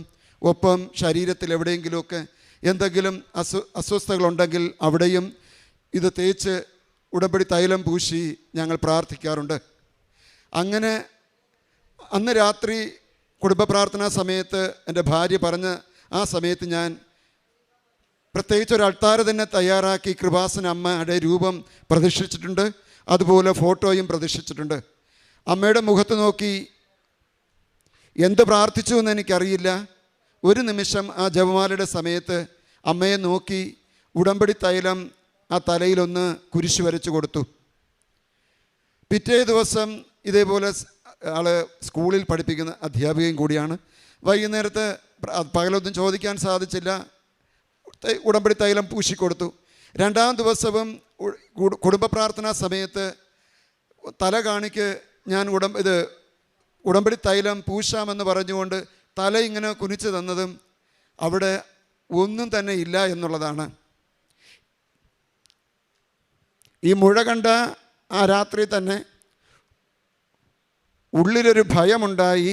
കാരണം നമുക്കറിയാം തലയുടെ ഭാഗങ്ങളിലൊക്കെ മുഴ വരുമ്പോൾ ഉണ്ടാകുന്ന അസ്വസ്ഥതകൾ, നമ്മൾ വൈദ്യപരിശോധനയ്ക്ക് പൊയ്ക്കഴിഞ്ഞാൽ ഉണ്ടാകുന്ന എന്തൊക്കെ അസ്വസ്ഥതകൾ ഉണ്ടാകുമെന്നുള്ള ഒരു ഉൾഭയം എൻ്റെ മനസ്സിലുണ്ടായിരുന്നു. ആ ഭയത്തോടെയാണ് ഞാൻ പരിശുദ്ധ അമ്മയെ നോക്കി ഈ ഉടമ്പടി തൈലം പുരട്ടിക്കൊടുത്തത്. പിറ്റേ ദിവസവും പുരട്ടാൻ വേണ്ടി തല ഒന്ന് കുനിക്കാൻ വേണ്ടി പറഞ്ഞപ്പോഴാണ് അവിടെ ഒന്നും തന്നെ ഇല്ല, അത് അപ്രത്യക്ഷമായിരിക്കുന്നു. അതിൻ്റെ തുടർന്നുള്ള ഭാഗങ്ങൾ ഭാര്യ തന്നെ സംസാരിക്കുന്നതായിരിക്കും. തലയിൽ എപ്പോൾ ഈ മുഴ ഉണ്ടായി എന്ന് എനിക്കറിയില്ല. പക്ഷേ കുറച്ചൊന്ന് പൊങ്ങി മുടി ചീകാനായിട്ട് ചീപ്പെടുത്ത് മുടി ചീകുമ്പോഴേക്കും ആ ഭാഗത്ത് തൊടുമ്പോൾ തന്നെ ഭയങ്കര വേദന. പിന്നെ ഞാൻ വിചാരിക്കും അത് അവിടെ ഇരുന്നോട്ടെ എന്ന് വിചാരിച്ച് മുടി ചീകും, പക്ഷേ മുടി ആ ഭാഗത്ത് ഇങ്ങനെ നല്ല പൊങ്ങിയിരിക്കും. അങ്ങനെ കുറേ നാൾ കൊണ്ട് നടന്ന് ഞാൻ ഒന്നും പറഞ്ഞില്ല. എനിക്ക് വേദനയും ഉണ്ട്. അങ്ങനെ വന്നപ്പോഴാണ് ഞാൻ പറഞ്ഞു, നോക്ക് എന്നെക്കൊണ്ട് കുറച്ച് വേദനയുണ്ട്, എന്ത് പറ്റിയോ എന്തോ. അടുത്ത ദിവസമായപ്പോഴേക്കും കുളിച്ച് വന്ന് ഞാൻ മുടി ചീകിയിട്ട് വെറുതെ ചീപ്പ് വെച്ച് ഒന്ന് ചീകി ആ ഭാഗത്ത് എന്തായാലും ചീകണ്ട എന്ന് വിചാരിച്ച് മുകളിലൂടെ ഒന്ന് ചീകി വന്നപ്പോഴേക്കും ആ മുഴ മൊത്തത്തിലൊരു എന്തോ ഒരു സാധനം ഇങ്ങനെ ഇളകി വരുന്ന പോലെ എനിക്ക് തോന്നി. നോക്കിയപ്പോൾ കുറച്ചൊരു കട്ടിയിലൊരു ഭാഗം ഇളകി വരികയും അവിടെ ചെറിയൊരു മുറിവ് വലിയ മുറിവല്ല, ജസ്റ്റ് ആ ഇളകി വന്ന ഭാഗത്ത് ചെറിയൊരു മുറിവ് മാത്രം ഉണ്ടായിരുന്നു. അത് പിന്നെ തൈലം ഇട്ടപ്പോഴേക്കും ഉടമ്പടി തൈലം ഇട്ട് അത് വേഗം ഉണങ്ങി പോവുകയും ചെയ്തു. അത് വന്നത് അതുപോലെ മൊത്തത്തിൽ ഇളക്കി ആരോ ഇളക്കി മാറ്റിയതുപോലെ ഒറ്റ ദിവസം കൊണ്ട് അതങ്ങ് മാറിപ്പോയി. പരിശുദ്ധ അമ്മയ്ക്ക് നന്ദി പറയുന്നു. രണ്ടാമത്തെ സാക്ഷി എന്ന് പറയുക, ഈ നിൽക്കുന്ന മകൻ്റെ ശരീരത്തിൽ ത്വക്കിൻ്റെ ഒരു അലർജി രോഗമുണ്ട്. തല മുതൽ കാല് വരെയുണ്ട് എന്ന് പറയാം. ഒത്തിരി എനിക്ക് തോന്നുന്നൊരു 3 പ്രാവശ്യം ഇതിൻ്റെ സ്പെഷ്യലിസ്റ്റ് ഡോക്ടറിനെ കൊണ്ട് കാണിച്ചു. അവർ തരുന്ന ഓയിൽമെൻറ്റും മറ്റ് മെഡിസിനും ഒക്കെ കൊടുത്തിരുന്നു. പക്ഷെ ഉള്ളിലൊരു നിരാശ. കാരണം ഞാൻ ഉടമ്പടി എടുത്തു, പക്ഷേ എൻ്റെ മക്കൾക്ക് എന്താ പറയുക, എനിക്കെന്ത് തന്നെ അസുഖം വന്നാലും ഞാൻ ഉടമ്പടി തൈലം വളരെ വിശ്വാസത്തോടുകൂടി, അതുപോലെ എന്നും രാവിലെ കുർബാനയ്ക്ക് പോകുന്നതിന് മുമ്പ് ഉടമ്പടി ഉപ്പ് വെള്ളത്തിൽ ചാലിച്ച് ഞാൻ എന്നും കുടിക്കും. അതെൻ്റെ ആദ്യത്തെ ഭക്ഷണമാണ്. ഞാനത് നിർബന്ധമായിട്ടും കുടിച്ചിരിക്കും. അത് കുടിച്ചിട്ട് തന്നെയാണ് ദേവാലയത്തിലേക്ക് കുർബാനയ്ക്ക് പോവുകയും. അങ്ങനെ മനസ്സിലൊരു നിരാശയായിരുന്നു. ഇത്ര മരുന്ന് പോലും ഉപയോഗിച്ചിട്ടും മോനിങ്ങനെ മാറുന്നില്ലല്ലോ എന്നുള്ള. വീണ്ടും ഡോക്ടറിനെ കൺസൾട്ട് ചെയ്തു. വീണ്ടും അദ്ദേഹം മറ്റൊരു മരുന്ന് എഴുതി തന്നു. അങ്ങനെ പൊയ്ക്കൊണ്ടിരുന്നു. അങ്ങനെ ഇതുപോലെ കുടുംബ പ്രാർത്ഥനയ്ക്ക് ഇരിക്കുമ്പോഴേക്കും തോന്നി ഈ ഉടമ്പടി വസ്തുക്കൾ നമുക്ക് ഉപയോഗിക്കാമെന്നുള്ള. അങ്ങനെ ഞാൻ എന്ത് ചെയ്തു, എൻ്റെ ഉള്ളം കയ്യിൽ ഇടത് കയ്യിൽ 1 നുള്ളുപ്പ്, 3 തുള്ളി ഉടമ്പടി തൈലം, ഒരല്പം തേന്, ഇത് 3ഉം കൂടെ തള്ളവിരൽ കൊണ്ട് മറുകൈൻ്റെ വിരൽ കൊണ്ട് ചാലിച്ചുകൊണ്ട് ഞാനിത് മരുന്ന് പോലെ വിശ്വാസത്തോടുകൂടി ഉപയോഗിക്കുമായിരുന്നു. പ്രിയ സഹോദരങ്ങളെ, അതെല്ലാം പാടി അതെല്ലാം മാറി മകൻ്റെ ശരീരത്തിൽ ഇപ്പോൾ അതിൻ്റെ ആ വെള്ളപ്പാടുകൾ നിങ്ങൾ കാണും. ഇല്ല എങ്കിൽ നമ്മൾ മാക്സിമം നമ്മൾ പുറത്തിറക്കുമ്പോഴേക്കും ആരും കാണാതിരിക്കാൻ വേണ്ടി എന്താ പറയുക, ഫുൾ കൈയുള്ള ഷർട്ടോ ബനിയനോ ഒക്കെ ആയിരിക്കും നമ്മൾ ഇട്ട് കൊടുക്കുക. പക്ഷേ ഇന്ന് പരിശുദ്ധ അമ്മ കൃപാസനമ്മയുടെ വലിയ മധ്യസ്ഥതയിൽ ആ വലിയൊരു മുറിവ് അല്ലെങ്കിൽ അങ്ങനെയുള്ള ഒരു അവസ്ഥ മകനിൽ നിന്നും അത് മാറിക്കിട്ടി. അമ്മയ്ക്ക് എത്ര കണ്ട് നന്ദി അർപ്പിച്ചാലും മതി വരില്ല. മൂന്നാമത്തെ സാക്ഷ്യം എന്ന് പറയുക, നമുക്കറിയാം ഒക്ടോബർ മാസം 1-ാം തീയതി മുതൽ 31-ാം തീയതി വരെ ലോകമാസകലം കത്തോലിക്ക സഭയിൽ ജപമാല മാസമായി ആഘോഷിക്കുകയാണ്. എൻ്റെ ഇടവകയിലും 31 ദിവസവും ഞങ്ങളുടെ കുരിശടി ചാപ്പലിൽ വെച്ച് ജപമാല ചൊല്ലി എല്ലാ ദിവസവും പ്രാർത്ഥിക്കാറുണ്ട്. അപ്പോഴേക്കുമായിരുന്നു ഒരാഗ്രഹം തോന്നി, 31-ാം തീയതി സമാപന ദിവസമാണ്, നല്ല രീതിക്ക് മാതാവിന് അങ്ങനെ ഒരു നല്ലൊരു ശുശ്രൂഷയുണ്ട്, അതിലേക്ക് വേണ്ടി ആ ഒരു ചാപ്പൽ നല്ല രീതിക്കൊന്ന് അലങ്കരിക്കാമെന്ന്. രാത്രി ഒരു 11:30 എനിക്ക് തോന്നുന്നു. ഇപ്പോൾ നമ്മളായിരിക്കുന്ന ഈ ആരാധനാലയത്തിൻ്റെ ഇത്രയും പൊക്കമുണ്ട് എൻ്റെ ആരാധനാലയവും. അങ്ങനെ വലിയ ഏണിയിൽ നിന്ന് ജോലി ചെയ്യുമ്പോഴേക്കും ഇലക്ട്രിക് ഷോക്ക് അടിച്ചു. ഇലക്ട്രിക് ഷോക്ക് അടിച്ചിട്ട് ഒന്ന് വിറച്ചത് മാത്രം അറിയാം. പിന്നെ എനിക്ക് തോന്നുന്നു ആ തൂണ് മുതൽ ഈ തൂണിൻ്റെ ഇത്രയും ഡിസ്റ്റൻസിൽ എടുത്തൊരു എറിഞ്ഞു എന്നെ. മാതാവേ എന്ന് വിളിച്ചുകൊണ്ട് ഞാൻ വീണത് മാത്രം അറിയാം. പക്ഷേ ഈ ബോർഡർ മുഴുവനും നമ്മുടെ ഒരു 2 അടി പൊക്കത്തിലൊരു ഫൗണ്ടേഷനുണ്ട്. ഈ ഫൗണ്ടേഷൻ്റെ വിളിമ്പെന്ന് പറയുന്നത് അറിയാമല്ലോ, നമ്മുടെ സിമൻറ്റ് ഇത് വരുന്ന ഇങ്ങനെ എന്താ പറയുന്ന വാള് പോലെ ഇരിക്കുന്ന ഭാഗമാണ്. ആ ഭാഗത്ത് അരിഞ്ഞു വന്ന് വീണു. ഞാൻ ഇത്രയും പൊക്കത്തുനിന്ന് എടുത്തെറിഞ്ഞപ്പോഴേക്കും നല്ല വീഴ്ച എൻ്റെ നെഞ്ചോടുകൂടി എൻ്റെ ഈ ഭാഗത്ത് നല്ല വീഴ്ച കിട്ടി. അപ്പോൾ എൻ്റെ കൂടെയുള്ളവർ എടുത്ത് പൊക്കാൻ ശ്രമിച്ചിട്ടും എനിക്ക് നെഞ്ചിൻ്റെ ഈ ഭാഗം എന്തൊക്കെയോ ഉള്ളിൽ തകർന്നതുപോലുള്ളൊരു അവസ്ഥ പോലെ എനിക്ക് തോന്നി. എങ്കിലും അവിടെ ഇരുന്നു കൊണ്ട്, ചാപ്പലിൽ ഇരുന്നു കൊണ്ട് മാതാവേ മാതാവേ എന്നൊരു 100 പ്രാവശ്യമെങ്കിലും ഞാൻ വിളിച്ചു, എനിക്കൊരാശ്വാസം തരണമേ എന്ന്. കാരണം രാവിലെ 5:30 മണിക്ക് ഈ ചാപ്പലിൽ വെച്ച് കുർബാനയുണ്ട്. ഞങ്ങൾ ചെയ്തുകൊണ്ടിരിക്കുന്ന ജോലി ഏകദേശം പകുതിയായിട്ടുള്ളൂ. ഇനിയും പകുതി ജോലി പൂർത്തിയാക്കണം. ഇനി ഞാനല്ലാതെ അത് മറ്റൊരാൾ ചെയ്യാനുമില്ല. നെഞ്ചാണെങ്കിലോ അത്രയ്ക്കും വേദന കൊണ്ട് പൊളയുകയായിരുന്നു ഞാൻ. പക്ഷേ എങ്കിലും ഞാൻ തന്നെ വീണ്ടും പരിശുദ്ധ അമ്മയെ മുറുകെ പിടിച്ചുകൊണ്ട്, കൃപാസന അമ്മയെന്ന് പറഞ്ഞുകൊണ്ട് തന്നെയാണ് മുറുകെ പിടിച്ചുകൊണ്ട് ഞാൻ ഈ ഏണിയിൽ, ഓരോ ഏണിയിലും ഞാൻ ഓരോ സ്ഥലത്തും കയറി ഈ ജോലി പൂർത്തിയാക്കി. ഞാനൊരു 1:30 മണിയായപ്പോഴേക്കും, 12:30 1 മണിയായപ്പോഴേക്കും ഞാൻ വീട്ടിലെത്തി. ഞാൻ വൈഫിനെ എഴുന്നേൽപ്പിച്ച് പറഞ്ഞു, എനിക്കിങ്ങനൊരു ഇൻസിഡൻ്റ് ഉണ്ടായിട്ടുണ്ട്, ഒന്ന് നോക്കാൻ പറഞ്ഞു. നോക്കിയപ്പോഴേക്കും വളരെയേറെ ബുദ്ധിമുട്ടാണ് ആ ഭാഗം. പക്ഷേ എങ്കിലും ഞാൻ പറഞ്ഞു, എനിക്ക് രാവിലെ 5:30 കുർബാനയ്ക്ക് പോയേ പറ്റൂ. അമ്മയോട് പ്രാർത്ഥിച്ചിട്ട് ഉടമ്പടി തൈലം പൂശി ഞാൻ കിടന്നുറങ്ങി. രാവിലെ 5 മണിയായപ്പോഴേക്ക് എഴുന്നേറ്റ് പ്രത്യക്ഷീകരണ പ്രാർത്ഥന ചൊല്ലി കുർബാനയ്ക്കും പോയി പങ്കെടുത്തു. അന്ന് ഉച്ചയ്ക്ക് ശേഷം 2 മണി മുതൽ വൈകുന്നേരം രാത്രി 11 മണി വരെ ഉള്ള എല്ലാ ശുശ്രൂഷയിലും ഇതിലെനിക്ക് ഏറ്റവും വലിയ ഭാഗ്യമെന്ന് ഞാൻ കരുതുക, 1 മണിക്കൂർ ഞാൻ ഇത്രയേറെ ആ ഒരു അനുഭവം കിട്ടിയിട്ട് ഈ ജപമാലയുടെ സമയങ്ങളിൽ എനിക്കൊരു വേദനയോ മറ്റൊന്നുമില്ല. ഞാൻ 1 മണിക്കൂർ നേരം പരിശുദ്ധ അമ്മയുടെ മുമ്പിലിരുന്ന് മുട്ടിന്മേലിരുന്ന് ജപമാല ചൊല്ലി. ഞങ്ങളുടെ ഇടവക മുഴുവനും ചുറ്റി ജപമാല റാലി ഉണ്ടായിരുന്നു. ഈ റാലിയിലും ഞാൻ എല്ലാവരെയും പോലെ നടക്കുകയായിരുന്നു. കയ്യിൽ ജപമാലയും ഏന്തി ജപമാല പഠിച്ചുകൊണ്ട് തന്നെ ഞാനൊരു വാളണ്ടിയറായിട്ട് നിന്നുകൊണ്ട് ഇതെല്ലാ പ്രവർത്തനവും ചെയ്തു. ജപമാല കഴിഞ്ഞു വന്നു. രാത്രി അന്നത്തെ 31-ാം തീയതി രാത്രി ആയപ്പോഴേക്കും വൈഫിനോട് പറഞ്ഞു, എനിക്ക് തിരിഞ്ഞ് കാണാൻ പറ്റില്ലല്ലോ എൻ്റെ ശരീരത്തിൻ്റെ അവസ്ഥ. നോക്കിയപ്പോഴേക്കും ഇടതുകാലിൻ്റെ മുട്ട് മുതൽ മുകളിൽ ചട്ടം വരെ, അര വരെ ഇത് മുഴുവനും രക്തം കെട്ടുപെട്ട് കറുത്ത കളറായി കഴിഞ്ഞു ശരീരത്തിൻ്റെ അവസ്ഥ. അപ്പോഴേക്കും വൈഫ് പറഞ്ഞു, ഇനി വെച്ചുകൊണ്ടിരിക്കേണ്ട. പക്ഷേ എനിക്ക് എന്ത് തന്നെ സംഭവിച്ചാലും ശരി, ഞാൻ ആഗ്രഹിച്ചതുപോലെ പരിശുദ്ധ അമ്മ എന്നെ 31-ാം തീയതിയുള്ള ഈ ശുശ്രൂഷയ്ക്ക് എന്നെ നടത്തിച്ചു. എന്നെ അതിലേക്ക് വേണ്ടി പൂർണ്ണ ആരോഗ്യം തന്നുകൊണ്ട് 31-ാം തീയതി നടത്തി. അതിനുശേഷം ഞാനൊരു വൈദ്യശാലയിൽ അഡ്മിറ്റായി ചികിത്സ എടുത്തു. പക്ഷെ ഒന്ന് ഓർക്കുക, ഞാനിവിടെ നിന്ന് എൻ്റെ വീട്ടിൽ നിന്ന് ഇറങ്ങുമ്പോഴേക്കും ഉടമ്പടി തിരിയും ഉടമ്പടി തൈലവും വിശുദ്ധ ബൈബിളുമായിട്ട് ഞാൻ വൈദ്യശാലയിൽ പോകുന്നു. എൻ്റെ പ്രാർത്ഥന പ്രഭാതത്തിൽ ഞാൻ മുടക്കിയിട്ടില്ല, ഞാൻ സന്ധ്യാപ്രാർത്ഥനയും മുടക്കിയിട്ടില്ല, ജപമാലയും മുടക്കിയിട്ടില്ല. കാരണം പരിശുദ്ധ അമ്മയോട് ഉടമ്പടി എടുത്ത് നിൽക്കുമ്പോഴേക്കും ഒരിക്കലും നമുക്കിതിന്ന് മാറി നിൽക്കാൻ പരിശുദ്ധ അമ്മ നമ്മെ അനുവദിക്കില്ല. അങ്ങനെ വളരെ പെട്ടെന്ന് എല്ലാവർക്കും, കാരണം ഞാൻ ഒരു അടി നടക്കില്ലായിരുന്നു, ഒരു സ്റ്റെപ്പ് കയറാൻ പറ്റില്ലായിരുന്നു. പക്ഷേ മരുന്ന് ഉപയോഗിച്ചുവെങ്കിലും എൻ്റെ വിശ്വാസമുണ്ട് പരിശുദ്ധ അമ്മയുടെ വലിയ മധ്യസ്ഥത, ആ ഉടമ്പടി വസ്തുക്കൾ എന്നെ വളരെയേറെ അനുഗ്രഹപ്രദമാക്കി മാറ്റി. ആ ഒരു വലിയൊരു അനുഭവം എൻ്റെ ജീവിതത്തിൽ, അത് ഞാൻ ചിന്തിക്കുമ്പോഴേക്കും, ഞാൻ എപ്പോഴൊക്കെ ചിന്തിക്കുമോ പരിശുദ്ധ അമ്മയും ഈശോയും എനിക്ക് രണ്ടാമതൊരു ജനനം തന്നു എന്നുള്ളതാണ്. കാരണം ഇപ്പോഴും ഈ ചട്ടത്തിൽ വലിയ വേരോടുന്നത് പോലെ ആ ഉള്ളിൽ ചതകെട്ടിക്കിടപ്പുണ്ട്. പക്ഷേ എക്സ്റേ എടുത്തപ്പോഴേക്കും, നെഞ്ചിനും ഈ ചട്ടത്തിനും എക്സ്റേ എടുത്തപ്പോഴേക്കും ഒരസ്ഥികൾക്കോ മറ്റൊന്നിനും തന്നെയും പരിശുദ്ധ അമ്മ ഒരു കടുകിട പോലും വ്യത്യാസം വരുത്താതെ, അതായത് ഒരു മുറിവ് പോലും വരുത്താതെ പരിശുദ്ധ അമ്മ വലിയ സംരക്ഷണം നൽകി എനിക്ക് രണ്ടാമതൊരു ജനനം തന്നു. എനിക്ക് കിട്ടിയ ഈ ആഘാതം 1 ഇഞ്ച് ഒന്ന് പുറകിലോട്ട് മാറിയിരുന്നെങ്കിൽ തല 2ആയിട്ട് പോകുമായിരുന്നു. കാരണം ആ വീണ് കിട്ടിയ ഏരിയ എന്ന് പറയുന്ന വാള് പോലെ ഷാർപ്പുള്ള പ്രതലമായിരുന്നു. വാള് പോലെ ഉള്ള പ്രതലത്തിലായിരുന്നു ഞാൻ അടിച്ചു വീണത്. പക്ഷേ 1 ഇഞ്ച് മാറിയിരുന്നെങ്കിൽ, പുറകിലോട്ടായിരുന്നു പോയിരുന്നെങ്കിൽ തല 2ആയിട്ട് മാറുമായിരുന്നു.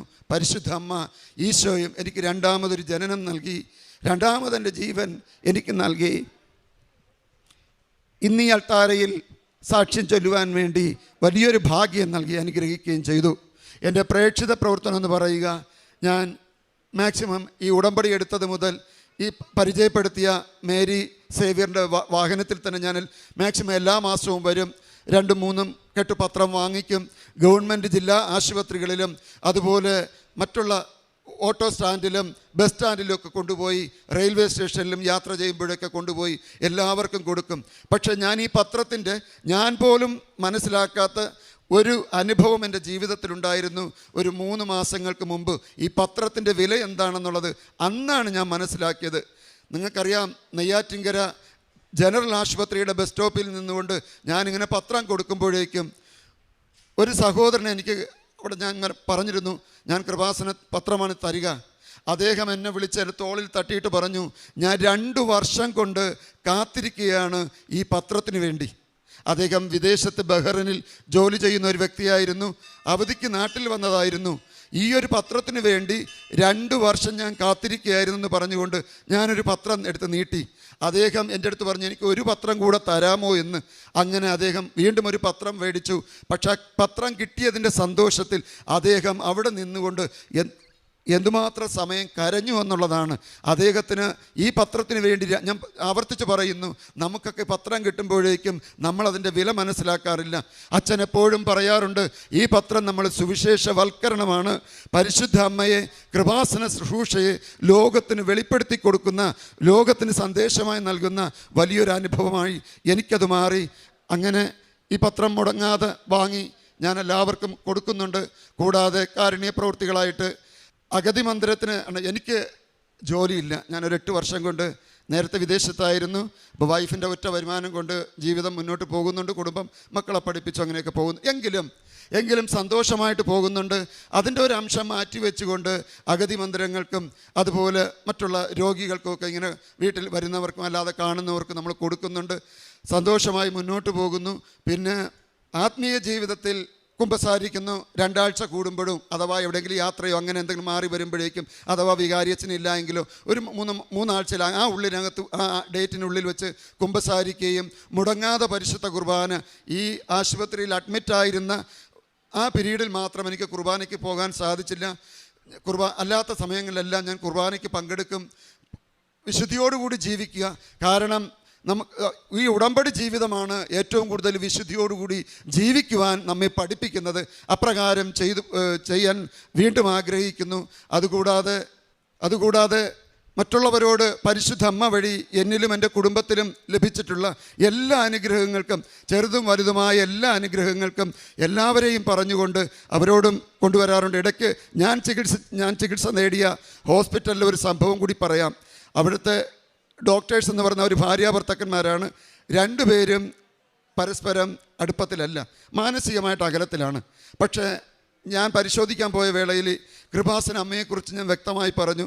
വളരെ ആഗ്രഹത്തോടുകൂടി, തീഷ്ണതയോടുകൂടി ഞാൻ പറഞ്ഞ കാര്യങ്ങളൊക്കെ ലേഡി ഡോക്ടർ സ്വീകരിച്ചു. ഞാൻ ഉടമ്പടി ഉപ്പും ഉടമ്പടി തേനും പത്രവും കൊടുത്തു. അദ്ദേഹം സന്തോഷത്തോടുകൂടി പറഞ്ഞു.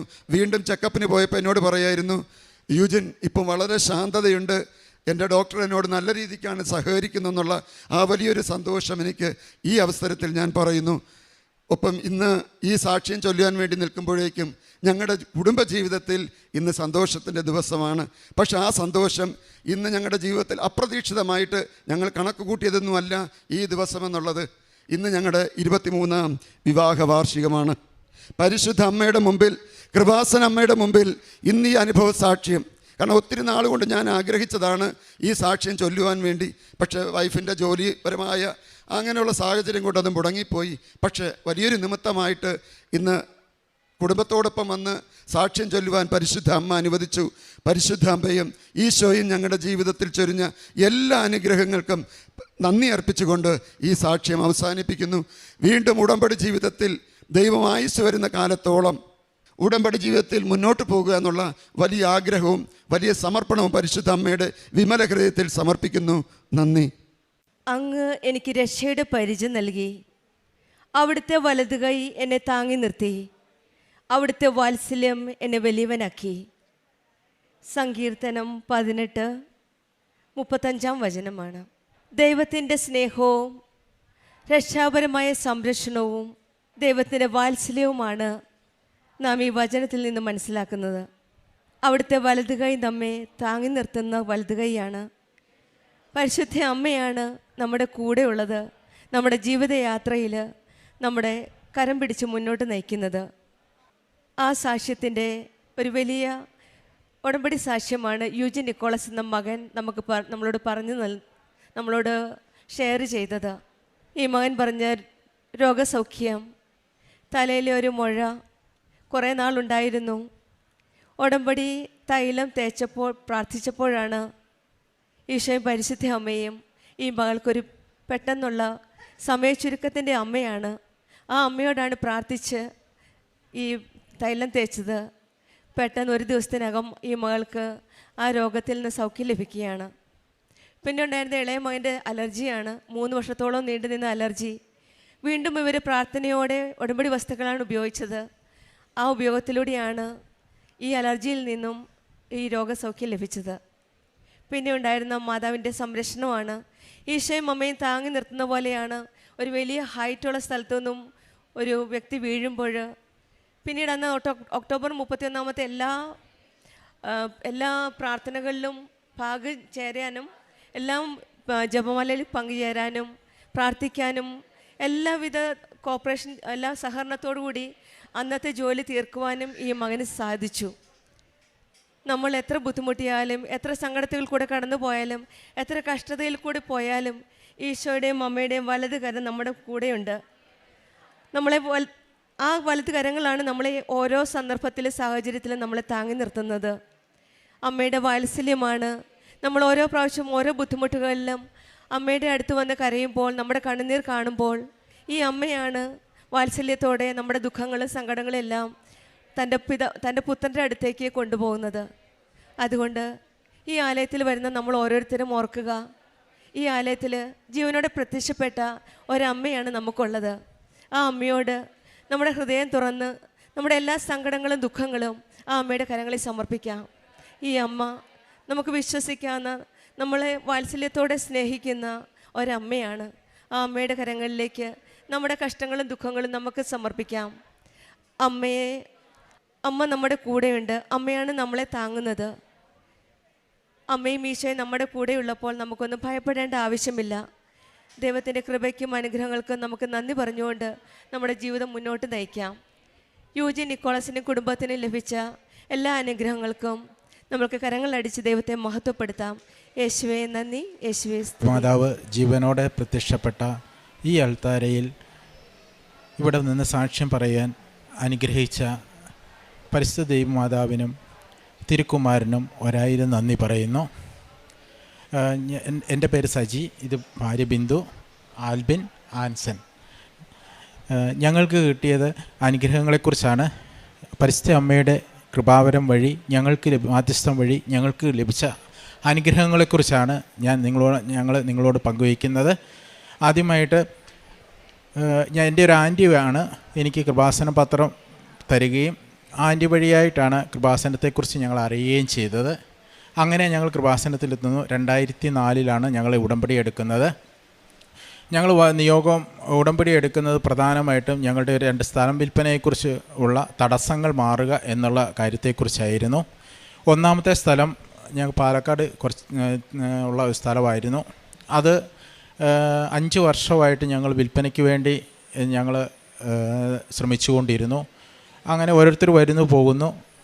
സ്ഥലത്തിന് KLU ഇല്ലാത്ത സ്ഥലമായിരുന്നു. അതുകൊണ്ട് തന്നെ ആ ഒരു പ്രശ്നത്തിൽ സ്ഥല വിൽപ്പന തടസ്സപ്പെട്ട് നിൽക്കുകയാണ്.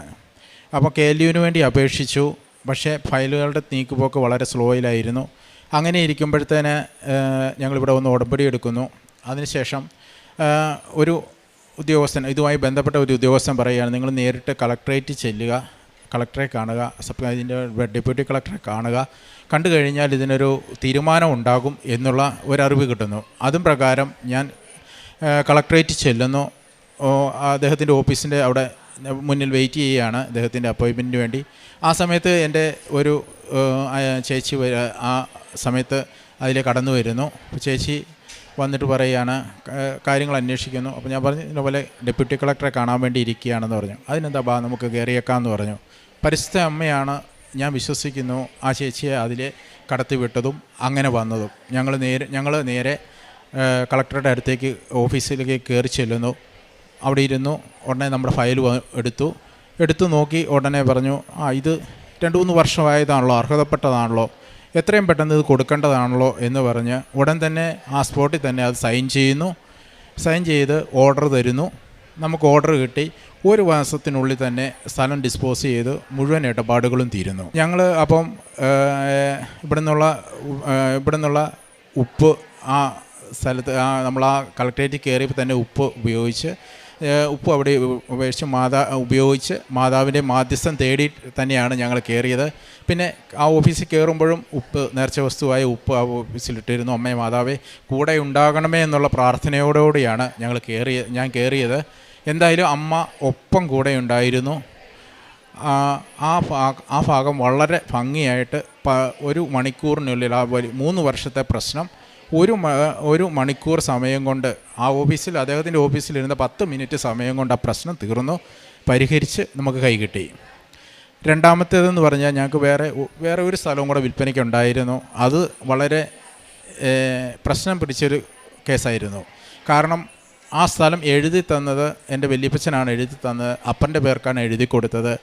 അപ്പൻ്റെ പേർക്ക് എഴുതി കൊടുക്കുമ്പോൾ അതിലെ സർവേ നമ്പർ വ്യത്യാസപ്പെട്ടു പോയി. നമുക്കറിയാം, സർവേ നമ്പർ വ്യത്യാസപ്പെടുക എന്ന് പറഞ്ഞാൽ അഡ്രസ്സ് തന്നെ പോയി, സ്ഥലത്തിൻ്റെ അഡ്രസ്സേ മാറിപ്പോയി. അപ്പോൾ അത് ക്ലിയർ ചെയ്യണമെന്നുണ്ടെങ്കിൽ ഒരു മനുഷ്യായുസിൽ ചെയ്യാവുന്നതിനപ്പുറമുള്ള ഒരു കാര്യമാണ് ആ ഒരു പ്രശ്നം പരിഹരിക്കുക. കാരണം എന്നാ ചോദിച്ചു കഴിഞ്ഞാൽ, ഒന്നുകിൽ എഴുതി തന്നയാൾ മറിച്ച് എഴുതണം, ആൾ മരിച്ചു പോയി, പിന്നെ അത് സാധിക്കില്ല. രണ്ടാമത്തെ കാര്യം ഞാൻ മരിച്ച ആളുടെ മക്കളെല്ലാവരും കൂടെ ചേർന്ന് തിരിച്ച് ആ ആധാരം എഴുതണം. അപ്പോൾ അതെങ്ങനെയും എല്ലാവരെയും വിളിച്ച് കൂട്ടി സംഘടിപ്പിച്ചു. അത് ആധാരം എഴുതാനുള്ള കാര്യങ്ങളെല്ലാം വന്നപ്പോഴത്തേനാണ് വലിയൊരു പ്രതിസന്ധി അവിടെ വരുന്നത്. ഇവരുടെ എല്ലാം പേര് ആധാരത്തിൽ എഴുതിയിരിക്കുന്ന, വീട്ടിൽ വിളിക്കുന്ന പേരാണ്. ഇവരുടെ എല്ലാം ആധാർ കാർഡിലെ പേര് അവരുടെ ഒഫീഷ്യൽ നെയിം മാമോദിസ പേരുമാണ്. ഇപ്പം 2 പേരാണ്. അപ്പം 1 and same സർട്ടിഫിക്കറ്റ് എല്ലാവരുടെയും എടുക്കേണ്ട വരും. അപ്പോൾ അങ്ങനെ എടുക്കണമെന്നുണ്ടെങ്കിൽ 1 and same സർട്ടിഫിക്കറ്റ് അവരവരുടെ വില്ലേജിൽ പോയി അവരവരുടെ വില്ലേജ് ഓഫീസറുടെ നിന്ന് 1 and same സർട്ടിഫിക്കറ്റ് എടുത്ത് വരിക എന്ന് പറഞ്ഞു കഴിഞ്ഞാൽ ഒരു മനുഷ്യായുസിൽ തീർക്കാവുന്ന ഒരു പ്രശ്നമൊന്നുമല്ല. പക്ഷേ അവിടെയും മാതാവ് വളരെ ഭംഗിയായിട്ട് ഞങ്ങൾക്ക് വേണ്ടി പ്രവർത്തിച്ചു. ഓരോ ഓഫീസിലും നമ്മൾ ചെല്ലുമ്പോഴും മാതാവിൻ്റെ മാധ്യസ്ഥ അപേക്ഷിച്ച് ആ ഉപ്പ് ആ ഓഫീസിലിട്ട് നമ്മൾ കയറി ചെന്ന് നമ്മൾ കാര്യങ്ങൾ അവതരിപ്പിച്ച് കഴിയുമ്പോൾ ആ ഓഫീസിൽ ആരെങ്കിലും ഒരാൾ പരിചയക്കാരനായിട്ട് വരുന്നു. സാറേ ഇത് ഒപ്പിട്ട് കൊടുത്തോ, എനിക്ക് വ്യക്തിപരമായിട്ട് പേഴ്സണലി അറിയുന്ന വ്യക്തിയാണ്, ധൈര്യമായിട്ട് ഒപ്പിട്ട് കൊടുത്തോ എന്ന് പറഞ്ഞ് സാറേ ഒപ്പിട്ട് സാറേ എന്ന് പറഞ്ഞ് നിർബന്ധിച്ച് അങ്ങനെ അത്രയും ഫ്രീഡത്തോടെ ഒപ്പിടിച്ച് നമുക്ക് ആ സർട്ടിഫിക്കറ്റ് കിട്ടുകയാണ്. അങ്ങനെ സർട്ടിഫിക്കറ്റ് എല്ലാം കളക്ട് ചെയ്ത് ഞങ്ങൾ ഈ ആധാരം തിരിച്ച്, അതായത് അതിൻ്റെ പഴയാധാരം തിരുത്തി എഴുതി വന്നു കഴിഞ്ഞപ്പോഴത്തേന് തന്നെ നമുക്ക് സ്ഥലത്തിൻ്റെ വിൽപ്പനയ്ക്കുള്ള വാങ്ങാനുള്ള ആൾ റെഡിയായിട്ട് വരുന്നു. അവർ ആ സ്ഥലം വിൽപ്പനയ്ക്ക് അവർ വാങ്ങാൻ റെഡിയായിട്ട് വരുന്നു, പൈസ തരുന്നു, സ്ഥലം വാങ്ങുന്നു. അങ്ങനെ അത് രണ്ടാമത്തെ ഒരു കാര്യവും നടന്നു. മൂന്നാമത്തേന്ന് പറഞ്ഞാൽ എൻ്റെ മൂത്ത മോൻ്റെ കാര്യമാണ്. അവൻ +1 പഠിച്ചത് ഹ്യൂമാനിറ്റീസ് ആയിരുന്നു. അവന് ആഗ്രഹം BCAക്ക് പോകാനാണ്. അപ്പം നമുക്കെല്ലാവർക്കും അറിയാം, സയൻസ് ഗ്രൂപ്പ് എടുത്തവർക്ക് BCAക്കിലേക്ക് പോകാനായിട്ട് ഇതുവരെയും നിയമപരമായിട്ടുള്ള അനുവാദമുള്ളൂ. അപ്പോൾ അങ്ങനെ വന്നപ്പോൾ ഈ ഒരു കാര്യത്തെ സമർപ്പിച്ചുകൊണ്ട് ഞങ്ങൾ വീണ്ടും ഉടമ്പടി എടുത്ത് പ്രാർത്ഥിച്ചു. അപ്പോൾ അങ്ങനെ പ്രാർത്ഥിച്ചു. 1 വർഷം കടന്നു, അടുത്ത വർഷമായപ്പോഴത്തേന് ഈ നിയമം തന്നെ അങ്ങോട്ട് മാതാവ് മാറ്റി എഴുതി തരികയാണ് ചെയ്യുന്നത്.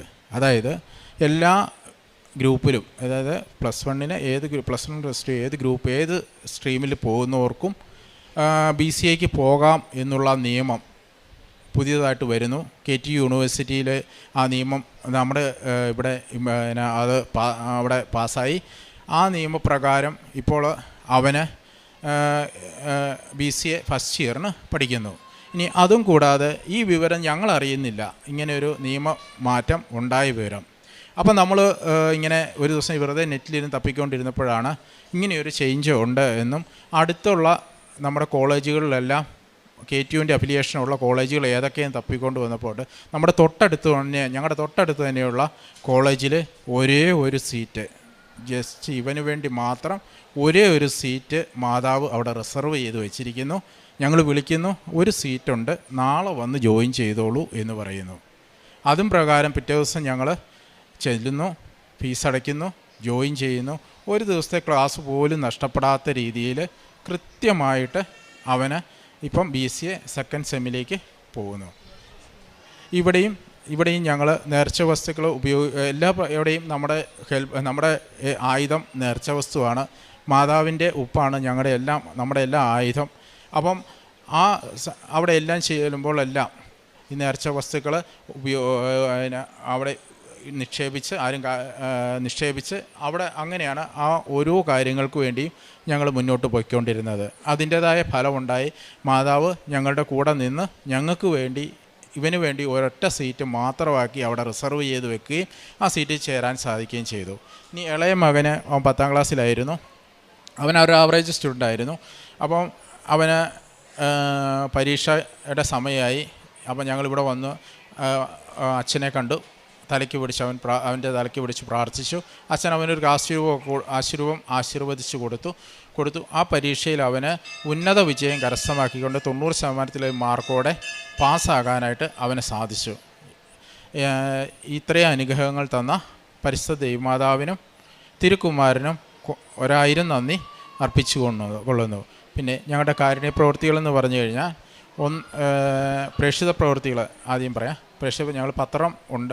ഇവിടെ നിന്ന് കിട്ടുന്ന പത്രം ഞങ്ങൾ അവിടെ ആശുപത്രികളിലും രോഗികളായി വരുന്ന ഈ മെഡിക്കൽ ലാബുകളിലുമെല്ലാം ഞങ്ങൾ വിതരണം ചെയ്യുന്നു. നമ്മുടെ സാക്ഷ്യം പറഞ്ഞുകൊണ്ട്, നമ്മുടെ അനുഭവം പറഞ്ഞുകൊണ്ട് അവരോട് സാക്ഷ്യപ്പെടുത്തി അവരോട് പറയുക. പിന്നെ അനുദിന വിശുദ്ധ കുർബാനയിൽ പങ്കുചേരുക. അച്ഛൻ്റെ ഡെയിലി ബ്രെഡ് എല്ലാ ദിവസവും മുടക്കം കൂടാതെ കാണുക. ഇതൊക്കെയായിരുന്നു ഞങ്ങളുടെ ആത്മീയമായ കാര്യങ്ങൾ. പിന്നെ കാരുണ്യ പ്രവൃത്തികളെന്ന് പറഞ്ഞു കഴിഞ്ഞാൽ അനാഥാലയങ്ങളെ സന്ദർശിക്കുക, അവർക്ക് വേണ്ട സഹായങ്ങൾ ചെയ്തു കൊടുക്കുക, ഓർഫനേജുകളിൽ പോവുക, പിന്നെ മറ്റ് സാമ്പത്തിക സഹായങ്ങൾ ആവശ്യമുള്ളവർക്ക് കൊടുക്കുക. അങ്ങനെ മറ്റുള്ളവരിൽ യേശുവിൻ്റെ മുഖം കണ്ടുകൊണ്ട് ആ രീതിയിൽ പ്രവർത്തിച്ചുകൊണ്ടുള്ള ഒരു രീതിയായിരുന്നു ഞങ്ങൾ കൊണ്ടുകൊണ്ടിരുന്നത്. ദൈവത്തിന് സ്തുതി. യെശയ്യാ 45:2 ഞാൻ നിനക്ക് മുമ്പേ പോയി മലകൾ നിരപ്പാക്കുകയും പിച്ചളവാതിലുകൾ തകർക്കുകയും ഇരുമ്പോടാമ്പലുകൾ ഒടിക്കുകയും ചെയ്യും. നിന്നെ പേര് ചൊല്ലി വിളിക്കുന്ന ഇസ്രായേലിന് കർത്താവായ ദൈവം ഞാനാണെന്ന് നീ അറിയേണ്ടതിന് അന്ധകാരത്തിലെ നദികളും രഹസ്യ ധനശേഖരവും ഞാൻ നിനക്ക് തരും. സജി എന്ന ഈ സഹോദരൻ തൻ്റെ കുടുംബത്തിൻ്റെ ഉടമ്പടി ജീവിതാനുഭവ സാക്ഷ്യം നമ്മോട് പങ്കുവയ്ക്കുകയായിരുന്നു. സാക്ഷ്യത്തിൻ്റെ പ്രത്യേകത നാം വായിച്ചു കേട്ട യെശയ്യാ 45:2 വചനം, അതിൻ്റെ വലിയ കുരുക്കുകളും ക്ലേശങ്ങളും അടഞ്ഞ വാതിലുകളും അമ്മയുടെ വലിയ സംരക്ഷണയിൽ എങ്ങനെ തുറക്കപ്പെടുന്നു, എങ്ങനെ പുതിയ വഴി ജീവിതത്തിന് ലഭിക്കുന്നു, അന്ന് വരെ സാധ്യതയില്ലാതിരുന്ന വിൽപ്പനയ്ക്കുള്ള സാധ്യതകൾ എങ്ങനെ തെളിഞ്ഞു കിട്ടുന്നു എന്നതിനെക്കുറിച്ച് സഹോദരൻ സാക്ഷ്യപ്പെടുത്തുകയാണ്. ആദ്യത്തത് കേരളിന് വേണ്ടി മാറ്റിവെക്കപ്പെട്ട സ്ഥലം അതൊന്ന് വിൽപ്പനയ്ക്ക് നടത്താനാവാത്ത വിധം 3 വർഷത്തോളം ക്ലേശിക്കുന്നത്. അമ്മ മാതാവിൻ്റെ ഉടമ്പടിയിൽ നിയോഗം വെച്ച് പ്രാർത്ഥിച്ച് അത് കളക്ടറിനെ കാണുവാനായി ചെല്ലുമ്പോൾ ഉപ്പിട്ട് പ്രാർത്ഥിച്ച് ആ 3 വർഷം നടക്കാത്തത് അമ്മയെ കൂട്ടുപിടിച്ച് ചെല്ലുമ്പോൾ അതേ ദിവസം അതേ നിമിഷം ഉത്തരവായിക്കൊണ്ട് ആ സ്ഥലത്തിൻ്റെ മുഴുവൻ കെട്ടുപാടുകളും മാറി റിലീസായി അത് വിൽക്കുവാൻ പറ്റുന്ന വിധത്തിൽ കുടുംബത്തിന് ലഭിച്ചതിനെയാണ് സാക്ഷ്യപ്പെടുത്തിയത്. രണ്ടാമത്തത് അതിലും ഇത്തിരി കൂടി കടുപ്പമുള്ളതും ക്ലേശമേറിയതുമായ ഒരു സ്ഥലവിഷയം തന്നെയാണ് സഹോദരൻ സൂചിപ്പിച്ചത്. സ്ഥലം എഴുതിയ വ്യക്തി മരിച്ചുപോയി, സർവേ നമ്പർ മാറിപ്പോയി, അതുകൊണ്ട് സ്ഥലത്തിൻ്റെ ഐഡൻറ്റിറ്റി മാറി. പിന്നീട് മക്കളെല്ലാവരും അത് എഴുതി കൊടുക്കേണ്ട അവസ്ഥ വരുമ്പോൾ അവരുടെ പേരുകൾ വിളിപ്പേരും ഒഫീഷ്യൽ നെയിമുമായിട്ട് വ്യത്യാസം വരുന്നു. കൂടുതൽ കുരുക്കുകളായി ആ പ്രശ്നം തീരുകയാണ്. എങ്കിലും ചെല്ലുന്നിടത്തൊക്കെയും ഞാൻ എൻ്റെ ദൂതനെ അയക്കുമെന്ന വചനം പോലെ തന്നെ ഓരോ ഓഫീസിലും ചെല്ലുമ്പോൾ പരിചയത്തിലുള്ള ആരെങ്കിലും അവിടെ ഉണ്ടാവുകയും ഈ വിളിപ്പേരും ഒഫീഷ്യൽ നെയിമും രണ്ടും ഒരാൾ തന്നെയെന്ന് സാക്ഷ്യപ്പെടുത്തുവാൻ യാതൊരു ബുദ്ധിമുട്ടുമില്ലാതെ ഒത്തിരി പേരുടെ പേരുകൾ ചുരുക്ക ദിവസങ്ങൾക്കുള്ളിൽ വളരെ നിസ്സാരമായി നേടിയെടുക്കുവാൻ തക്കവിധം അമ്മ മാതാവ് നയിച്ചു, ദൂതന്മാരെ നൽകി സഹായിച്ചു. ഒരു ക്ലേശവുമില്ലാതെ ആധാരം തിരുത്തി എഴുതുവാനും അതുവഴി ആ സ്ഥലം വേഗത്തിൽ വിൽക്കുവാനുമുള്ള സഹായം ലഭിച്ചതിനെയാണ് സാക്ഷ്യപ്പെടുത്തിയത്. നാം പറയുമ്പോൾ എളുപ്പമാണെങ്കിലും ഏറ്റവും പ്രയാസകരമായ 2 പ്രൊസീജിയറാണ് സഹോദരൻ ഈ സ്ഥല സംബന്ധമായി ഈ അൾത്താരയിൽ സാക്ഷ്യപ്പെടുത്തുന്നത്. ചിലത് 20-30 വർഷം നീണ്ടുപോകാവുന്നത്, ചിലത് ഒരിക്കലും നടക്കുവാനാവാത്തത്, ചിലപ്പോൾ അത് ആരെങ്കിലും എന്തെങ്കിലും തരത്തിൽ ഒരു അതൃപ്തി അല്ലെങ്കിൽ താല്പര്യക്കുറവ് കാണിച്ചാൽ പിന്നീട് ഒരിക്കലും ആ സ്ഥലം തിരുത്തി എഴുതുവാൻ പറ്റാത്ത വിധം ക്ലേശത്തിനായി പോകാവുന്ന സാഹചര്യങ്ങളിലാണ് അമ്മ മാതാവ് സുരക്ഷിതമായി യാതൊരു സമയവും ദൈർഘിപ്പിക്കാതെ എല്ലാ ഓഫീസുകളിലും ഓരോരോ ദൂതന്മാരെ കൃത്യമായി കാത്തു സൂക്ഷിച്ച് എനിക്ക് ഈ വ്യക്തിയെ അറിയാം, ഇത് ധൈര്യമായി സാർ ഒപ്പിട്ടോളൂ എന്ന് പറഞ്ഞു കൊടുത്ത് ഓരോ സർട്ടിഫിക്കറ്റും നേടുന്നതിന് വേണ്ടി കുടുംബത്തെ സഹായിച്ചത്. അതുകൊണ്ടാണ് അമ്മ മാതാവ് നാം പോകുന്ന വഴികളിൽ നമുക്ക് മുമ്പേ സഞ്ചരിക്കും. നാം ചെല്ലുന്നിടങ്ങളിൽ അമ്മയെ വിളിച്ച് അമ്മയുടെ സംരക്ഷണം തേടി നേർച്ചവസ്തുക്കൾ ഉപയോഗിച്ചാണ് പ്രവേശിക്കുന്നതെങ്കിൽ അവിടെ അമ്മ തടസ്സത്തിൻ്റെയും തിന്മയുടെയും ദുരാത്മാക്കളെ പൂർണ്ണമായി അകറ്റുകയും നമുക്കുള്ള നേർവഴിയുടെ വാതിലുകളും വ്യക്തികളെയും നമുക്കായി ഒരുക്കിത്തരികയും ചെയ്യും. അതിൻ്റെ സാക്ഷ്യമാണ് ഈ 2 സ്ഥല വിൽപ്പനകളിലൂടെ സഹോദരൻ പങ്കുവച്ചത്. മൂന്നാമത്തത് BCA ചേരുവാനുള്ള മകൻ്റെ ആഗ്രഹമാണ്. അതിലേക്ക് പ്രവേശനം സാധാരണഗതിയിൽ സാധ്യമല്ല എന്ന രീതിയിൽ നിയമം നിൽക്കുമ്പോൾ അമ്മ മാതാവിൻ്റെ ഉടമ്പടി എടുത്ത നിയോഗം സമർപ്പിക്കുമ്പോൾ നിയമം തന്നെ മാറ്റിയെഴുതുകയും ആർക്കും BCA പഠിക്കാം എന്ന രീതിയിൽ നിയമം വരികയും അങ്ങനെ മകന് BCA പഠിക്കുവാനുള്ള സാഹചര്യം, ഹ്യൂമാനിറ്റീസ് പഠിച്ച മകന് BCA പഠിക്കുവാനുള്ള സാഹചര്യം ഒരുങ്ങിയതിനെയാണ്. അതും ഒരു സീറ്റ് മാത്രം അത് വീടിനടുത്തുള്ള ഇടത്ത് അനുവദിച്ചുകൊണ്ട്, വേറെ സീറ്റ് എങ്കുമില്ല, ഒരേ ഒരു സീറ്റ് മാത്രം മകന് വേണ്ടി മാത്രമായി അനുവദിച്ച് ഒറ്റ ഫോൺ കോളിൽ മകന് പ്രവേശനം നേടിയതിനെയാണ് സാക്ഷ്യപ്പെടുത്തിയത്. പ്രിയമുള്ളവരെ, ഉടമ്പടിയിൽ നമ്മളെപ്പോഴും നമ്മളെ തന്നെ ജീവിതം എവിടെയെങ്കിലുമൊക്കെ സ്റ്റക്കായി നമുക്കിനി മുന്നോട്ട് പോകുവാൻ വഴികളില്ല എന്ന് കരുതുന്ന അവസരങ്ങളിലൊക്കെയും അമ്മ നമ്മളെ നാം പോലും അറിയാതെ നമ്മുടെ കരം പിടിച്ചുകൊണ്ട് സുഗമമായ ജീവിതം മുന്നോട്ട് നയിക്കുന്നുവെന്ന് ഈ വാക്കുകളിലൂടെ സാക്ഷ്യപ്പെടുത്തുകയാണ്. സ്ഥലവിൽപ്പന ഒരു നിയമ തടസ്സം മൂലം വല്ലാതെ ക്ലേശിക്കുമ്പോൾ 3-5 വർഷം അതിന് പുറകെ നടന്ന് യാതൊരു പ്രയോജനവും ഇല്ലാതിരിക്കുമ്പോഴും അമ്മയുടെ ഉടമ്പടി ഉപ്പ് കൊണ്ടുപോയി വിതറുകയും കളക്ടറേറ്റിൽ പോലും ദൈവനാമത്തെ മഹത്വപ്പെടുത്തിക്കൊണ്ട് ഇതെനിക്ക് വേണ്ടി അമ്മ മാതാവ് അനുവദിച്ചു തരുമെന്ന പ്രത്യാശയിൽ അവിടെ കയറി ചെന്ന് സംസാരിക്കുന്ന അതേ നിമിഷം ഉത്തരവിട്ടുകൊണ്ട് ആ സ്ഥലം റിലീസ് ചെയ്യുന്നതിന് ഒത്തിരി പേരുള്ളപ്പോഴും യാതൊരു തടസ്സവുമില്ലാതെ മറ്റൊരു സ്ഥലം ആധാരം തിരികെ എഴുതി ശരിയാക്കി വിൽപ്പനയ്ക്ക് തയ്യാറാവുന്നതിന് മകൻ്റെ പ്രവേശനം സാധിക്കില്ല എന്ന് കരുതി മറ്റെന്തെങ്കിലും ആലോചിക്കുവാൻ പോലും ഇങ്ങനെ മനസ്സ് നിൽക്കുമ്പോൾ അമ്മയ്ക്ക് മാത്രമേ ഇടപെടാനാകൂവെന്ന് കരുതി അതിലേക്ക് ഒന്ന് ജീവിതം കൊടുത്ത് ആ വിഷയത്തെ സമർപ്പിച്ച് കഴിയുമ്പോൾ ഒരേ ഒരു സീറ്റ് മകന് വേണ്ടി മാത്രം അടുത്ത് അനുവദിച്ചു കൊടുത്തുകൊണ്ട് പ്രവേശനം സാധ്യമാക്കുന്നതും ഈ കുടുംബം സാക്ഷ്യപ്പെടുത്തുന്നത് ദൈവത്തിന് ഒന്നും അസാധ്യമല്ല. നമ്മുടെ കണ്ണുകളിലും നമ്മുടെ ചിന്തകളിലും എന്തൊക്കെ തടസ്സങ്ങളും പ്രതിസന്ധികളും ഉണ്ടെങ്കിലും അതിനെ അതിജീവിക്കുവാൻ ദൈവശക്തിക്ക് സാധിക്കും. അതുകൊണ്ട് അമ്മ മാതാവിൻ്റെ കരങ്ങളിൽ ഏൽപ്പിച്ചു കൊടുക്കുന്ന നിയോഗങ്ങൾ അല്പം പോലും സംശയമില്ലാതെ ദൈവശക്തിയാൽ അമ്മ മകനോട് പറഞ്ഞാൽ മകൻ അനുവദിച്ചു തരുമെന്ന പൂർണ്ണ ബോധ്യത്തിൽ വിശ്വാസത്തിൽ കൈമാറുമെങ്കിൽ നമുക്കത് അനുഗ്രഹത്തിന് കാരണമായി തീരുമെന്ന് ഈ കുടുംബത്തിന് അമ്മയുടെ ലഭിച്ച എല്ലാ അനുഗ്രഹങ്ങൾക്കും അമ്മ മാതാവിനും തിരുക്കുമാരനും നന്ദി പറഞ്ഞുകൊണ്ട് കരങ്ങളടിച്ച് ഈ സാക്ഷി ഞങ്ങളെ പ്രത്യക്ഷീകരണത്തിൻ്റെ സാക്ഷിയാക്കി തീർത്ത അമ്മ മാതാവിനും ഈശോയ്ക്കും ആദ്യമായി നന്ദി പറഞ്ഞുകൊള്ളുന്നു. എൻ്റെ പേര് മേരി മരിയ, ഇതെൻ്റെ ഭർത്താവ് റൈമണ്ട്. ഞങ്ങൾ കണ്ണൂർ ജില്ലയിലെ മാട്ടൂൽ എന്ന പ്രദേശത്താണ് വരുന്നത്. ഞാൻ ആദ്യമായി ഉടമ്പടി എടുത്തത് 2023 ജനുവരിയിലാണ്. ഉടമ്പടി എടുത്തിട്ടും ഞാൻ കാര്യമായിട്ടൊന്നും ഉടമ്പടി പാലിക്കാനൊന്നും പറ്റിയില്ല. കുർബാനയ്ക്ക് പോകുകയോ കാരുണ്യ പ്രവർത്തികൾ ചെയ്യാനോ കഴിഞ്ഞില്ല. ആ ഇടയ്ക്കാണ് 2024 എൻ്റെ ഭർത്താവിന് കാർപ്പൻ്ററായിട്ടാണ് ജോലി ചെയ്യുന്നത്. ആ ഇടയ്ക്ക് ജോലിക്ക് പോയ സമയത്ത് വീടിൻ്റെ മുകളിൽ നിന്ന് താഴേക്ക് വീഴുകയുണ്ടായി. അന്ന് തന്നെ ആംബുലൻസിൽ കൊണ്ടുപോയി. ഞാൻ പോയപ്പോൾ ബോധമുണ്ടായിരുന്നു, പക്ഷേ കാലുകൾ ചലിപ്പിക്കാൻ കഴിഞ്ഞിരുന്നില്ല. വേദന കൊണ്ട് വേദനിക്കുകയായിരുന്നു ആ സമയത്ത്. അന്ന് അവിടെ അഡ്മിറ്റ് ആയതിനു ശേഷം ഞാൻ വീട്ടിലേക്ക് ഡ്രസ്സ് എടുക്കാൻ വന്നു. മാതാവിൻ്റെ ഫോട്ടോ കണ്ടപ്പോൾ ഞാൻ ഉറക്കെ കരയുകയായിരുന്നു. കാരണം എനിക്ക് 4 വയസ്സുള്ളപ്പോൾ തന്നെ എൻ്റെ അപ്പം മരിച്ചു. അമ്മ 6 വർഷമായി മരിച്ചിട്ട്. എനിക്ക് ആരുമില്ലായിരുന്നു. ഭർത്താവാണ് എനിക്ക് താങ്ങും തണലും. അപ്പം ആ സമയത്ത് എനിക്ക് സാമ്പത്തികമായി എൻ്റെ കയ്യിലൊന്നും ഉണ്ടായിരുന്നില്ല. ഉറക്കെ ഫോട്ടോ നോക്കി കരഞ്ഞ് തിരിഞ്ഞപ്പോൾ എൻ്റെ അടുത്ത അയൽവാസിയായ ഒരു ആൻറ്റി എനിക്ക് കുറച്ച് കാശ് തന്നു. ഞാൻ അതുമായി വീണ്ടും ഹോസ്പിറ്റലിലേക്ക് പോയി. ഹോസ്പിറ്റലിൽ പോകുമ്പോൾ ഭർത്താവ് കാലുകൾ ചലിപ്പിക്കുന്നുണ്ടായിരുന്നു. എൻ്റെ കുറച്ച് വിഷമങ്ങൾക്ക് കുറച്ച് മാറ്റം വന്നു. വീണ്ടും ഞങ്ങൾ പിറ്റേന്ന് ഡിസ്ചാർജായി. പക്ഷേ കാലുകൾ വീണ്ടും വേദനിക്കുകയായിരുന്നു.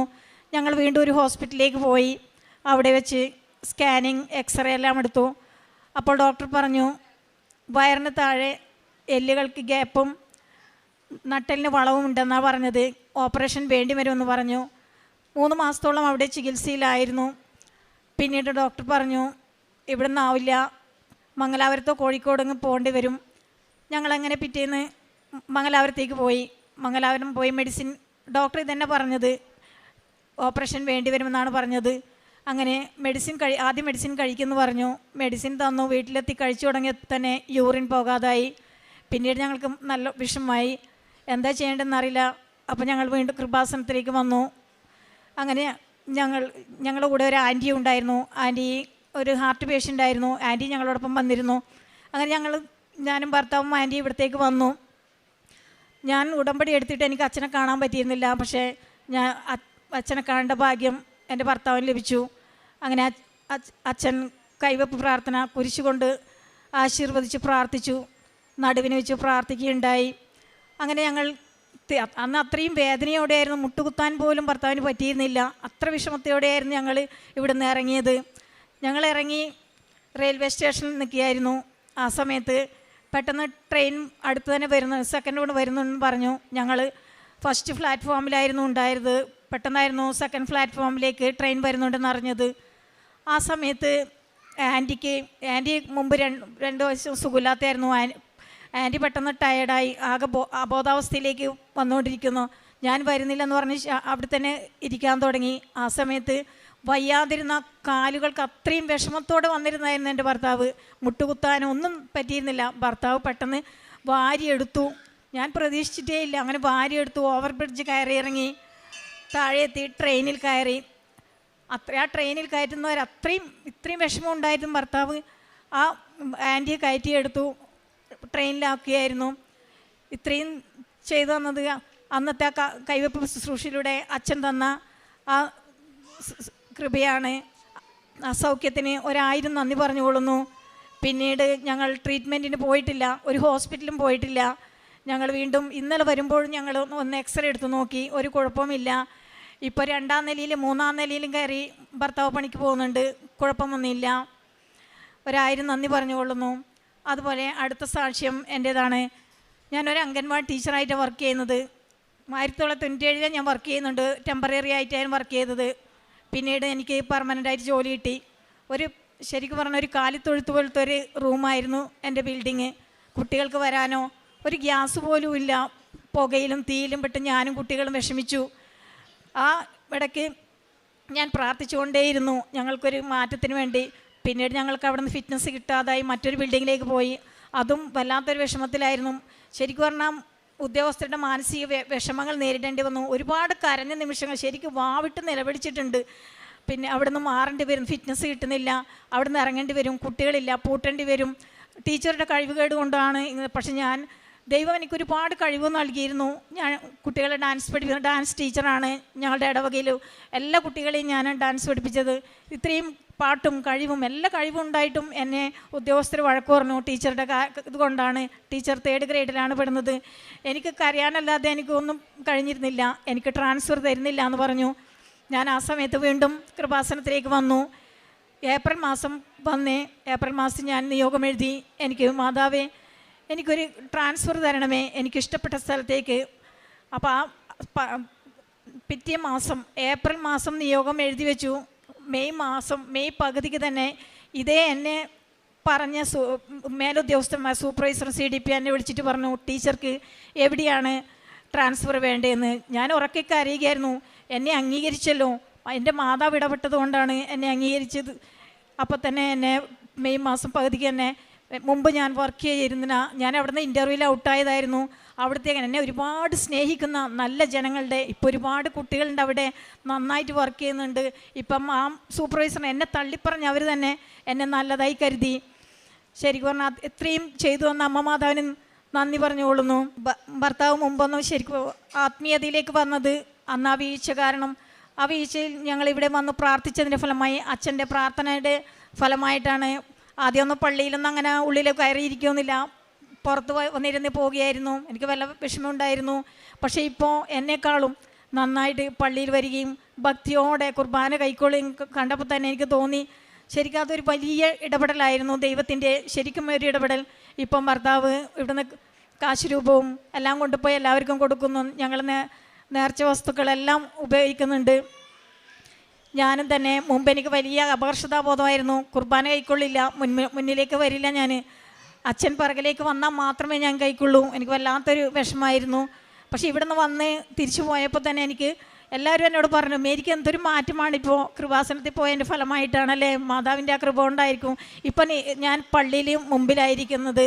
ഞാൻ വേദപാഠ ടീച്ചറും കൂടിയാണ്. ഞാൻ ഏറ്റവും മുമ്പിലിരുന്ന കുട്ടികളെ ഓരോ കാര്യങ്ങൾ ശരിക്കും എന്നെ പറയുന്നത് തന്നെ ഇപ്പം ടീച്ചർ വിശ്വാസ പരിശീലന പ്രക്രിയ ശരിക്കും ഈ ടീച്ചറാണ് നടത്തുന്നത്. ഞാൻ കുട്ടികളെയും കൊണ്ട് പ്രേക്ഷിത പ്രവർത്തനം എന്ന പോലെ ഓരോ രോഗികളെ സന്ദർശിക്കും. ഞാനും ഭർത്താവും പോകാറുണ്ട്. ഞങ്ങൾ വേദപാഠ കുട്ടികളെയും കൂട്ടി പ്രായമായവരുടെ വീട്ടിലും രോഗികളെ വീട്ടിലും പോയി അവർക്ക് ഗിഫ്റ്റുകളും കാശുകളും നൽകും. അനാഥ മന്ദിരത്തിൽ പോകുന്നുണ്ട്, അവർക്ക് വേണ്ട സഹായം ഞങ്ങൾ ചെയ്തു കൊടുക്കുന്നുണ്ട്. ഇത്രയും നൽകിയത് ശരിക്കും പറഞ്ഞാൽ ഇവിടെ വന്ന് ആ പ്രാർത്ഥിച്ചതിൻ്റെ ഫലമായിട്ടാണ്. അമ്മ മാതാവിൻ്റെ പ്രത്യേക ഇടപെടലിന് 1000 നന്ദി പറഞ്ഞുകൊള്ളുന്നു. ഞങ്ങളെ സുഖപ്പെടുത്തിയ അമ്മ മാതാവിനും ഈശോക്കും നന്ദി പറയുന്നു. റോമ 8:28 ദൈവത്തെ സ്നേഹിക്കുന്നവർക്ക് അവിടുത്തെ പദ്ധതി അനുസരിച്ച് വിളിക്കപ്പെട്ടവർക്ക് അവിടുന്ന് സകലവും നന്മയ്ക്കായി പരിണമിപ്പിക്കുന്നു. മേരി മരിയ എന്ന ഈ സഹോദരി തൻ്റെ കുടുംബത്തിൻ്റെ 2 പ്രധാന വിഷയങ്ങളാണ് അമ്മയുടെ സന്നിധിയിൽ അനുഗ്രഹമായി ലഭിച്ചതിനെ അൾത്താരയിൽ സാക്ഷ്യപ്പെടുത്തിയത്. ആദ്യത്തത് ജീവിത പങ്കാളിക്കുണ്ടായ ഒരു ഗുരുതര രോഗമാണ്. ഏറെ നാളായി ഏറെ ആശുപത്രികളിൽ ചികിത്സയിൽ തുടർന്നിരുന്ന വിഷയമാണ്. അത് ഒടുവിലത് ഓപ്പറേഷനിലേക്ക് പോകണമെന്ന അവസ്ഥ എത്തുകയും നടക്കുവാനും കുനിയുവാനും മുട്ടുകുത്തുവാനുമൊക്കെ പ്രയാസമാകും വിധം ഏറെ ശാരീരിക അവശതകളോടുകൂടി നിൽക്കുന്ന അവസരത്തിലാണ് അമ്മ മാതാവിനെ തേടി എത്തുന്നത്. അമ്മ മാതാവിനെ തേടി എത്തുന്നതിന് ഒരു കാര്യം കൂടി സഹോദരി വാക്യങ്ങളിൽ സൂചിപ്പിച്ചു. ഉടമ്പടി എടുത്ത് ഉടമ്പടി ഉഴപ്പി ഉടമ്പടി ജീവിതം തന്നെ പാടെ ഉപേക്ഷിച്ച ഒരു ജീവിതമായിരുന്നു. എന്നാൽ സഹോദരൻ ആശുപത്രിയിൽ കൊണ്ടുചെന്ന് തിരികെ വീട്ടിൽ വരുമ്പോൾ ആദ്യം കണ്ടത് പൊടിപിടിച്ചിരിക്കുന്ന കൃപാസന മാതാവിൻ്റെ ചിത്രമാണ്. നമ്മൾ ഉപേക്ഷിക്കുന്നത് പോലും അമ്മ നമ്മളെ ഉപേക്ഷിക്കാതെ കൂടെ നടക്കുന്നു എന്നതിൻ്റെ ഒരു അടയാളമാണത്. ആ ചിത്രം കാണുമ്പോൾ ചേച്ചി അമ്മയുടെ ആ സംരക്ഷണത്തെക്കുറിച്ചും ഉടമ്പടിയുടെ ശക്തിയെക്കുറിച്ചും അമ്മയിൽ ആശ്രയിച്ചാലുള്ള ഫലസിദ്ധിയെക്കുറിച്ചുമാണ് ചിന്ത വരുന്നത്. അതാണ് സഹോദരി പറയുന്നത്, അമ്മയുടെ ചിത്രം കണ്ടപ്പോൾ തന്നെ ഞാൻ നിലവിളിച്ചു പോയി. നമ്മൾ ഉടമ്പടി എടുക്കുന്നത് ഏതെങ്കിലും ഒരു അത്യാവശ്യത്തിന് വന്ന് എടുത്തിട്ട് ഒരല്പ ദിവസം മുന്നോട്ട് പോയി അതിനൊരു ഫലം കാണുന്നില്ലല്ലോ എന്ന് കരുതി തള്ളിക്കളയുന്നവരാണെങ്കിൽ നമ്മൾ ചെറിയ മനുഷ്യരാണ്, അല്പവിശ്വാസികളാണ്, ദൈവത്തെ കാര്യം കാണാൻ വേണ്ടി മാത്രം നമ്പുന്നവരാണ്. കാരണം അതിന് വലിയ കഥയില്ല. മറിച്ച് ഉടമ്പടി എന്തെന്ന് സഹോദരി അവസാനം സൂചിപ്പിച്ചു. പള്ളിയുടെ അകത്ത് കയറാതെ പുറത്ത് ഇങ്ങനെയൊക്കെ നിന്നിരുന്ന, കുർബാന അങ്ങനെ സ്വീകരിക്കാതിരുന്ന ജീവിത പങ്കാളി ഇന്ന് പള്ളിയുടെ ഏറ്റവും മുൻപിൽ വന്നു നിന്ന് കുർബാന കൂടി ദിവ്യകാരുണ്യം സ്വീകരിക്കുന്നതിൻ്റെ പേരാണ് ഉടമ്പടി എന്നത്. ചേച്ചി പറഞ്ഞു, പുറകോട്ട് അച്ഛൻ വന്നാൽ മാത്രം കുർബാന സ്വീകരിക്കുകയും മുൻപോട്ട് വന്ന് കുർബാന സ്വീകരിക്കാൻ മടിഞ്ഞ് ഞാൻ ജീവിച്ചിരുന്ന ഒരു വിശ്വാസിയായിരുന്നു. ഇന്ന് ഏറ്റവും മുൻപിൽ വന്നു നിന്ന് ഈശോയെ അറിഞ്ഞ സ്നേഹത്തോടെ പൂർണ്ണമായി സ്വീകരിക്കുവാൻ എനിക്ക് ഓരോ ദിവസവും സന്തോഷമുണ്ട്. ഇതാണ് ഉടമ്പടിയുടെ ഫലമെന്ന് പറയുന്നത്. ഭൗതികമായി ഏതെങ്കിലും കാര്യങ്ങൾ സാധിക്കുകയല്ല, മറിച്ച് അതിനപ്പുറം ആത്മീയമായി നമ്മുടെ ജീവിതത്തെ തന്നെ മാറ്റിമറിക്കുന്ന വിശ്വാസത്തിൻ്റെ സാക്ഷിയായി ജീവിക്കുന്ന സമൂഹത്തിൽ നമ്മളെ മാറ്റുവാൻ പറ്റുമ്പോഴാണ് ഉടമ്പടിക്കും മജ്ജയും മാംസവും വെച്ചുവെന്ന് പറയുവാനാവുക. അതിൻ്റെ സാക്ഷ്യമായിട്ടാണ് ഈ രണ്ടുപേരും ഈ അൾത്താരയിൽ നിൽക്കുന്നത്. സഹോദരൻ്റെ സാക്ഷ്യം നമ്മളോട് പറഞ്ഞു. അച്ഛൻ തൈലം പൂശി പ്രാർത്ഥിക്കുമ്പോൾ മുട്ടുകുത്താൻ പോലും പ്രയാസമായിരുന്നു. അച്ഛൻ നടുവിൽ തൈലം പൂശി ആവർത്തിച്ച് പ്രാർത്ഥിച്ചു. കുരിശ് കയ്യിൽ ചേർത്ത് പിടിച്ചുകൊണ്ട് മകനെ സൗഖ്യത്തിന് വേണ്ടി നിരന്തരം അച്ഛനത് ആ നിമിഷങ്ങളിൽ പ്രാർത്ഥിച്ചിരുന്നുവെന്ന്. അതിന് അമ്മ എങ്ങനെ ഇടപെട്ടുവെന്ന് അടുത്ത മണിക്കൂറിലാണ് തെളിവാകുന്നത്. ഇവർ ട്രെയിൻ കയറാൻ ചെല്ലുന്നു. കൂടെയുള്ള ആൻറ്റി പെട്ടെന്ന് അസ്വസ്ഥയാവുന്നു, ആകെ തളർന്നു പോകുന്നു. ഒരു പ്ലാറ്റ്ഫോമിൽ നിന്ന് മറ്റൊരു പ്ലാറ്റ്ഫോമിലേക്ക് ഓവർ ബ്രിഡ്ജ് കയറി ഈ സഹോദരിയെ കരങ്ങളിലെടുത്തുകൊണ്ട് ഇത്രയും സ്റ്റെപ്പുകൾ കയറിയിറങ്ങി എന്നതാണ് ആ സൗഖ്യത്തിൻ്റെ പ്രത്യേകത. കാരണം ഇവിടുന്ന് തൈലം പൂശി വിട്ടിട്ട് മണിക്കൂറായില്ല, പക്ഷെ മുട്ടുകുത്തുവാൻ പോലും പ്രയാസമായിരുന്ന വ്യക്തി മറ്റൊരാളെ കരങ്ങളിൽ വഹിച്ചുകൊണ്ട് ഇത്രയേറെ സ്റ്റെപ്പുകൾ കയറി ഇറങ്ങി ആ ട്രെയിനകത്തേക്ക് കയറ്റുവാൻ സഹായിക്കുന്നു എന്നതിൻ്റെ അർത്ഥം ദൈവശക്തി ഒരു നിമിഷം കൊണ്ട് സദ്യമജ്ജകളെ തുളച്ചു കയറി സൗഖ്യം പകരുമെന്ന് തന്നെയാണ്. സഹോദരൻ പറയുന്നുണ്ട്, പിന്നീട് ഞാൻ മരുന്നിന് പോയിട്ടില്ല. ഇന്ന് വരെയും എൻ്റെ മരുന്ന് അത് ഉടമ്പടി തൈലവും ഉടമ്പടി ഉപ്പുമാണ്. എപ്പോഴെങ്കിലും എന്തെങ്കിലും ഒരു അസ്വസ്ഥത തോന്നിയാൽ ഉടമ്പടി തൈലം കൊണ്ട് കുരിശ് വരച്ച് ഞാൻ വിശ്വാസ പ്രമാണം ചൊല്ലും. ഉടമ്പടി ഉപ്പ് 1-2 തരി എൻ്റെ നാവിലിട്ടിട്ട് അമ്മയെ കാത്തോളണമേ എന്ന് ഞാനൊന്ന് പ്രാർത്ഥിക്കുമെന്ന്. പ്രിയമുള്ളവരെ, ഇത് വിശ്വാസം എങ്ങനെ സൗഖ്യത്തിലേക്ക് നയിക്കുന്നുവെന്ന് നമ്മളെ സാക്ഷ്യപ്പെടുത്തുന്നതാണ്. സഹോദരി പറഞ്ഞു, കാലിത്തൊഴുത്ത് പോലൊരു അംഗനവാടി, പിള്ളേർ വരാത്തത്ര അസൗകര്യമുള്ള ഇടത്ത് നിന്ന് ഒരു ട്രാൻസ്ഫറിന് വേണ്ടി പ്രാർത്ഥിച്ചിട്ട് നിരന്തരം ഉദ്യോഗസ്ഥർ തടസ്സപ്പെടുത്തുകയും കലഹിക്കുകയും വളരെയധികം അധിക്ഷേപിക്കുകയും ചെയ്ത് മനസ്സ് സങ്കടപ്പെട്ട് നുറുങ്ങുമ്പോഴാണ് അമ്മയുടെ അരികിൽ വന്ന് എഴുതിയിടുന്നത്, അമ്മ എനിക്ക് ഇതിനൊരു പരിഹാരം വേണം. അമ്മയ്ക്ക് മാത്രമേ മനുഷ്യൻ ഒരുക്കി വയ്ക്കുന്ന കെണികളിൽ നിന്നും, മനുഷ്യൻ ഒരുക്കി വയ്ക്കുന്ന മതിലുകളിൽ നിന്നും ഒരു വിമോചനം, ഒരു വിടുതൽ അത് തരുവാൻ അമ്മയ്ക്ക് മാത്രമേ സാധിക്കൂവെന്ന് മകൾ പറയുന്നുണ്ട്. ഏപ്രിലിൽ ഞാൻ വന്ന് എഴുതിയിട്ടു, മെയ് മാസം എന്നെ വിളിച്ച് എങ്ങോട്ടാണ് ട്രാൻസ്ഫർ വേണ്ടതെന്ന് ചോദിച്ച് ഇന്ന് സന്തോഷത്തോടെ ആയിരിക്കുന്നിടത്തേക്ക് അമ്മ മാതാവിൻ്റെ ഒറ്റ സഹായത്താൽ എനിക്ക് സ്ഥലം മാറ്റം ലഭിക്കുകയും എൻ്റെ ജീവിതം സുരക്ഷിതത്വവും സന്തോഷകരവുമായി കുഞ്ഞുങ്ങളെ പഠിപ്പിക്കുവാൻ എല്ലാ തരത്തിലും അവരെ വളർത്തുവാൻ തക്ക വിധം എന്നെ അമ്മ സഹായിച്ചുവെന്ന്. പ്രിയമുള്ളവരെ, ഉടമ്പടി എപ്പോഴും അമ്മയുടെ കരങ്ങളിലേക്ക് നമുക്ക് സ്വയം സാധിക്കാത്ത നിയോഗങ്ങൾ എഴുതി കൊടുക്കുമ്പോൾ, അമ്മയിൽ ആശ്രയിച്ച് വിശ്വസിക്കുമ്പോൾ തിരുക്കുമാരന് കൊടുത്ത് കണ്ണ് തുറപ്പിക്കും വിധം അമ്മ അടയാളങ്ങളിലൂടെ നമ്മുടെ ജീവിതത്തോട് സംസാരിച്ചു കൊണ്ടിരിക്കും. അമ്മ തരുന്ന അടയാളങ്ങൾക്ക് ജീവിതം കൊണ്ട് മറുപടി കൊടുക്കണം. അതാണ് ഈ സഹോദരങ്ങൾ പറഞ്ഞത്, ഞങ്ങളുടെ ജീവിത രീതി മാറി, വിശ്വാസ രീതി മാറി. ഏറ്റവും മുൻപിൽ, കുർബാനയ്ക്ക് ഏറ്റവും മുമ്പിൽ എൻ്റെ കർത്താവിനെ കാണുവാൻ വേണ്ടി തിടുക്കത്തോടും തിഷ്ഠതയോടും തികഞ്ഞ വിശ്വാസത്തോടും ഇന്ന് നിൽക്കുവാൻ എനിക്ക് സാധിക്കുന്നുണ്ട്. മറ്റുള്ളവർക്ക് നന്മ ചെയ്യുവാൻ തിടുക്കത്തോടെ ഞാൻ വ്യാപരിക്കുവാൻ സാധിക്കുന്നുണ്ട്. ഞാൻ മതബോധനം പഠിപ്പിക്കുമ്പോൾ എൻ്റെ ക്ലാസ്സിലുള്ള കുട്ടികളുമായി മറ്റ് രോഗികളോടും ദരിദ്രരോടും അഗതികളോടും ചെന്ന് കയറി ആ മക്കളെ കൂടി വിശ്വാസത്തിൻ്റെ പുതിയ തലങ്ങളിലേക്ക് അവരെ കൊണ്ടുവരുവാൻ എന്നെ അമ്മ മാതാവ് ഉപകരണമാക്കുന്നുണ്ടെന്ന്. ഉടമ്പടി നമ്മളെ കൂടുതൽ നല്ല മനുഷ്യരാക്കണം, കൂടുതൽ അനുകമ്പയുള്ളവരാക്കണം, ദൈവത്തെ ഏതിടത്തും മഹത്വപ്പെടുത്തുവാൻ പ്രാപ്തിയുള്ളവരാക്കണം. അപ്പോഴാണ് ഉടമ്പടി നമ്മൾ ജീവിക്കുന്നു എന്ന് പറയുവാനാവുക. ഈ കുടുംബത്തിൽ ലഭിച്ച സൗഖ്യത്തിനും ആത്മീയ അനുഭവങ്ങൾക്കും ജീവിത കാഴ്ചപ്പാടുകൾക്കും അമ്മ മാതാവിനും തിരുക്കുമാരനും നന്ദി പറഞ്ഞുകൊണ്ട് കരങ്ങളടിച്ച് ഈ സാക്ഷ്യം പ്രത്യക്ഷീകരണത്തിൻ്റെ സാക്ഷികളാകാൻ ഞങ്ങളെ 3 പേരെയും ഇവിടെ എത്തിച്ചതിന് പരിശുദ്ധ അമ്മയ്ക്കും ദിവ്യകുമാരനും 1000 നന്ദി. ഞാൻ സന്തോഷ് ജോസഫ്, ഇത് എൻ്റെ ഭാര്യ റീനാമോൾ തോമസ്, ഞങ്ങളുടെ ഒരേ ഒരു മകൾ ആഞ്ചലീന.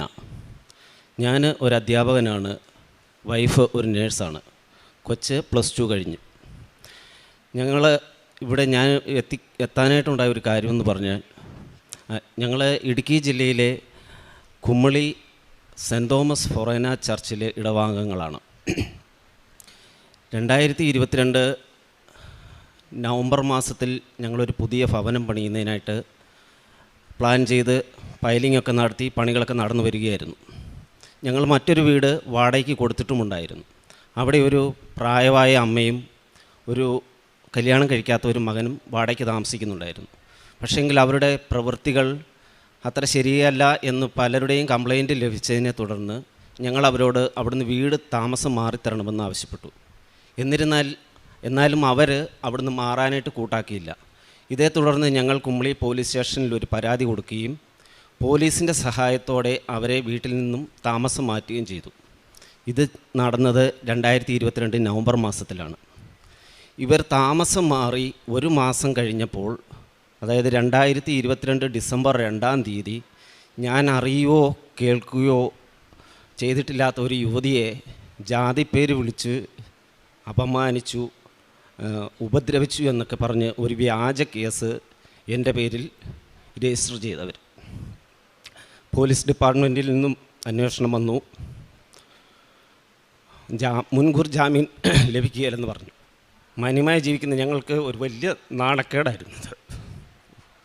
ഞങ്ങൾ വളരെ വിഷമിച്ചിരുന്ന ആ സമയത്ത് 2022 ഡിസംബർ 3-ാം തീയതി ഞാൻ എൻ്റെ ചേച്ചിയുടെ ഹസ്ബൻഡിനെ വിളിച്ച് കൃപാസനത്തിൽ പോകാമോ എന്ന് ചോദിച്ചു. കാരണം ഞാൻ 2018 കൃപാസനത്തെക്കുറിച്ച് അറിഞ്ഞിരുന്നു. എനിക്കൊരു പത്രം എൻ്റെ കയ്യിൽ ലഭിച്ചിരുന്നു. പക്ഷേ ഞാൻ ആ കൃപാസന പത്രം വെറുതെ വീട്ടിലിട്ടു, വായിക്കുകയോ ഒന്നും ചെയ്തില്ല. പക്ഷേ ഞാൻ ഈ കേസ് വന്നു കഴിഞ്ഞപ്പോൾ എൻ്റെ മനസ്സിലേക്ക് കൃപാസനത്തെക്കുറിച്ച് തോന്നിപ്പിച്ചു. അത് പരിശുദ്ധ അമ്മയാണ് എന്നെ തോന്നിപ്പിച്ചതെന്ന് ഞാൻ ഉറച്ചു വിശ്വസിക്കുന്നു. ഞാൻ എന്നിട്ട് എനിക്കന്ന് പോരാൻ പറ്റത്തില്ല. എൻ്റെ ഹസ്ബൻഡിന് ജാമ്യത്തിന് വേണ്ടി ഞാൻ നടക്കുവാണ്. ഹസ്ബൻഡിന് വെളിയിൽ ഇറങ്ങാൻ നടക്കാൻ മേലെ ഞാനും വർക്ക് ചെയ്യുന്നു. അങ്ങനെയൊക്കെ ഞാൻ എൻ്റെ ചേച്ചിയുടെ ഹസ്ബൻഡിനെ വിളിച്ചു ചോദിച്ചു, ചേച്ചിയുടെ ഹസ്ബൻഡിനോട് കൃപാസനത്തിലൊന്ന് പോകാമോ? കൃപാസനം എവിടെയാണെന്നറിയത്തില്ല. ഞാൻ ആ പത്രം എടുത്തു, കട്ടിലിൻ്റെ അടിയിലുണ്ടായിരുന്നു. ആ പത്രം കിട്ടി. പത്രം എടുത്ത് ഞാൻ കലബോ ജംഗ്ഷനാന്ന് പറഞ്ഞ് ചേച്ചിയുടെ ഹസ്ബൻഡിനെ ഞാൻ കൃപാസനത്തിൽ വിട്ട് ഉടമ്പടി എടുപ്പിച്ചു. അങ്ങനെ ഇവിടെ വന്നപ്പോൾ ചേച്ചിയുടെ ഹസ്ബൻഡ് എന്നെ വിളിച്ചു പറഞ്ഞു, ഉടമ്പടി എടുക്കുന്നത് നമ്മൾ അൾത്താരെ കയറി നിന്ന് ഉടമ്പടി ഈശോയോടാണ് ഉടമ്പടി എടുക്കുന്നത്. അപ്പം ആ വ്യക്തി ഉടമ്പടി എടുക്കണം. അതുകൊണ്ട് എനിക്ക് പേടിയാണ് ഉടമ്പടി എടുക്കാൻ. അപ്പോൾ എങ്ങനെയാണെന്ന് ചോദിച്ചു. ഞാൻ പറഞ്ഞു, എങ്ങനെയാണെങ്കിലും എനിക്കൊരു ഉടമ്പടി വേണം ചേട്ടാ, ഈ ഉടമ്പടി എടുത്തിട്ട് വരണം. ഹസ്ബൻഡിൻ്റെ പേരിൽ ഉടമ്പടി എടുത്തിട്ട് വന്നു. എൻ്റെ ഹസ്ബൻഡിൻ്റെ പേരിൽ ഉടമ്പടി എടുത്തിട്ട് വന്നു. ആ ഉടമ്പടി അന്ന് മുതൽ ഞങ്ങൾ പാലിച്ചു വരികയാണ്. അങ്ങനെ ഞങ്ങൾ കേസ് സെക്ഷനിൽ കൊടുത്തു കഴിഞ്ഞപ്പോൾ സെക്ഷനിൽ നിന്ന് മുൻകൂർ ജാമ്യമില്ല, നോൺ ബെയിലബിൾ കേസാണെന്ന് പറഞ്ഞു. അപ്പം ഞങ്ങൾ ഹൈക്കോർട്ടിലേക്ക് കേസ് വക്കീലിനെ കണ്ടുകൊടുത്തു. അതിനുശേഷം അത് കൊടുത്ത ശേഷം ഡിസംബർ 10 ഞങ്ങളിവിടെ അച്ഛനെ കാണാൻ വന്നു. അച്ഛനോട് ഇവിടെ വന്ന് ഹസ്ബൻഡിൻ്റെ തലയിൽ കൈവച്ച് അച്ഛൻ പ്രാർത്ഥിച്ചു. ജോസഫ് അച്ഛൻ വളരെ കൂളായി ചിരിച്ചുകൊണ്ട് എൻ്റെ ഹസ്ബൻഡിനോട് പറഞ്ഞു, ധൈര്യമായിട്ട് പൊക്കോ, ജാമ്യം കിട്ടുമെന്ന് പറഞ്ഞു. അന്ന് ഈ കൃപാസനത്തിൽ ഞാൻ ഇവിടെ വന്ന് പുറകിലിരിപ്പുണ്ട്. അവിടെ ഇരുന്ന് എനിക്ക് ജോസഫ് അച്ഛനെ ചിരിച്ചുകൊണ്ട് പറയുന്ന കണ്ടപ്പം എനിക്ക് എന്താ എൻ്റെ അനുഭവം എന്ന് എനിക്ക് പറയാൻ അറിയത്തില്ല. ഞങ്ങൾ അതിൽ അച്ഛൻ പറഞ്ഞ ആ ഒരു വാക്ക് വിശ്വസിച്ച് ഞങ്ങൾ ഈ ചർച്ചിൽ നിന്ന് ഞങ്ങൾ പോയി. ഞങ്ങൾക്ക് ഉടമ്പടി എടുത്ത് കറക്റ്റ് 30 ദിവസം കഴിഞ്ഞപ്പോൾ ജനുവരി 3 ഞങ്ങൾക്ക് മുൻകൂർ ജാമ്യം ലഭിച്ചു ഹൈക്കോർട്ടിൽ നിന്നും. ജോൺ ബെയിലബിൾ കേസാണ്, ഹൈക്കോർട്ടിൽ നിന്നും ജാമ്യം കിട്ടുകയില്ല എന്ന് വക്കീൽ അവിടുന്ന് പറഞ്ഞു. പക്ഷേ ഞങ്ങൾക്ക് ജാമ്യം നിന്ന് പരിശുദ്ധ അമ്മ ഞങ്ങളെ അനുഗ്രഹിച്ചു. അതാണ് ഞങ്ങളുടെ ജീവിതത്തിലെ 1-ാമത്തെ സാക്ഷ്യം. അതുകൂടാതെ എൻ്റെ ഹസ്ബൻഡിൻ്റെ കഴുത്തിൽ ഒരു മുഴയുണ്ടായിരുന്നു. ആ മുഴ ഞങ്ങൾ ഒരു ആശുപത്രിയിൽ കൊണ്ടുപോയി കാണിച്ചു. അപ്പം ജുഗുലാർ വെയിനിൽ അത് അറ്റാച്ച് ചെയ്തിരിക്കുന്നതുകൊണ്ട് ഏതെങ്കിലും ഒരു നല്ല വെയിൻ സ്പെഷ്യലിസ്റ്റ് ഉള്ളിടത്ത് കൊണ്ടുപോയി സർജറി ചെയ്യണമെന്ന് പറഞ്ഞു. അങ്ങനെ ഞങ്ങളെന്നാൽ എറണാകുളത്ത് പോകാം എന്ന് വിചാരിച്ചു. പക്ഷേ അതിൻ്റെ ഇടയ്ക്കാണ് ഈ കേസ് വന്നത്. അപ്പം ഞങ്ങൾ ഈ ഉടമ്പടി തൈലം ഉപയോഗിച്ച് എന്നും ഞങ്ങൾ രാവിലെ പ്രാർത്ഥിക്കുമ്പോൾ ഹസ്ബൻഡിൻ്റെ മുഴയെ ഹസ്ബൻഡ് കുരിശു വരച്ചു പ്രാർത്ഥിക്കുമായിരുന്നു. അതിനുശേഷം ആ മുഴ കഴുത്തിൽ നിന്നും അപ്രതീക്ഷിതമായി. ഇതാണ് എൻ്റെ 2-ാമത്തെ സാക്ഷ്യം. അതിനുശേഷം ഞങ്ങൾ പോയി സ്കാൻ ചെയ്തു. ഹസ്ബൻഡിൻ്റെ കഴുത്തിൽ മുഴയില്ല ഇപ്പം. ഇത് കൂടാതെ ഞങ്ങൾക്ക് ഈ ഹസ്ബൻഡിൻ്റെ കേസ് നടക്കുന്ന സമയത്ത് എൻ്റെ മോൾ SSLC എക്സാമിന് പഠിക്കുകയാണ്. ഡിസംബർ മാസമായിരുന്നു. മാർച്ച് മാസം അവൾക്ക് എക്സാം. അപ്പം ക്രിസ്മസ് എക്സാം നടക്കുന്നു. അതിനുശേഷം സീരിയസ് ടെസ്റ്റ് എക്സാമുകൾ നടക്കുന്നു. അവൾ ആകെ മെൻ്റലി അപ്സെറ്റ്. എനിക്ക് നോക്കാൻ സമയമില്ല. അവൾ മാർക്ക് കുറയുന്നു. സീരിയസ് ടെസ്റ്റ് നന്നായി മാർക്ക് കുറയുന്നു. ടീച്ചർമാർ ചോദിക്കുന്നു. അവൾ ആകെ വിഷമത്തിലായി. ഞാൻ പരിശുദ്ധ അമ്മയെ മുറുകെ പിടിച്ച് പരിശുദ്ധ അമ്മയെ ഏൽപ്പിച്ചു. കാരണം എനിക്ക് എല്ലാം കൂടെ നോക്കാനുള്ള എൻ്റെ മനസ്സ്, ഞാൻ അപ്സെറ്റായി. പരിശുദ്ധ അമ്മയെ എൻ്റെ മകളെ ഞാൻ ഏൽപ്പിച്ചു. നീ എൻ്റെ മകൾ ഇത്രയും പഠിച്ചത് അവൾക്ക് മാർക്ക് നീ അവൾക്ക് മാർക്ക് കൊടുക്കണം. എൻ്റെ അമ്മയെ പരിശുദ്ധമ്മയെ നീ കൈവിടരുതേ എന്ന് ഞാൻ മുറുകെ പിടിച്ചു. എൻ്റെ മോൾ ഫുൾ A+ഓടെ SSLCക്ക് വിജയം കൈവരിച്ചു. അതിനുശേഷം അവൾ +1 ജോയിൻ ചെയ്തു. +1 ജോയിൻ ചെയ്തപ്പം അവൾ ബോട്ടണി ഭയങ്കര ഇഷ്ടമാണ് ബയോളജി പഠിക്കാൻ. ബോട്ടണി പരീക്ഷ എത്ര പരീക്ഷ എഴുതിയാലും അവൾ ആദ്യം തൊട്ട് മിഡ് ടേം തൊട്ട് മോഡൽ എക്സാം വരെ ബോട്ടണി എക്സാമിന് അവൾ ഫെയിലായിക്കൊണ്ടിരുന്നു.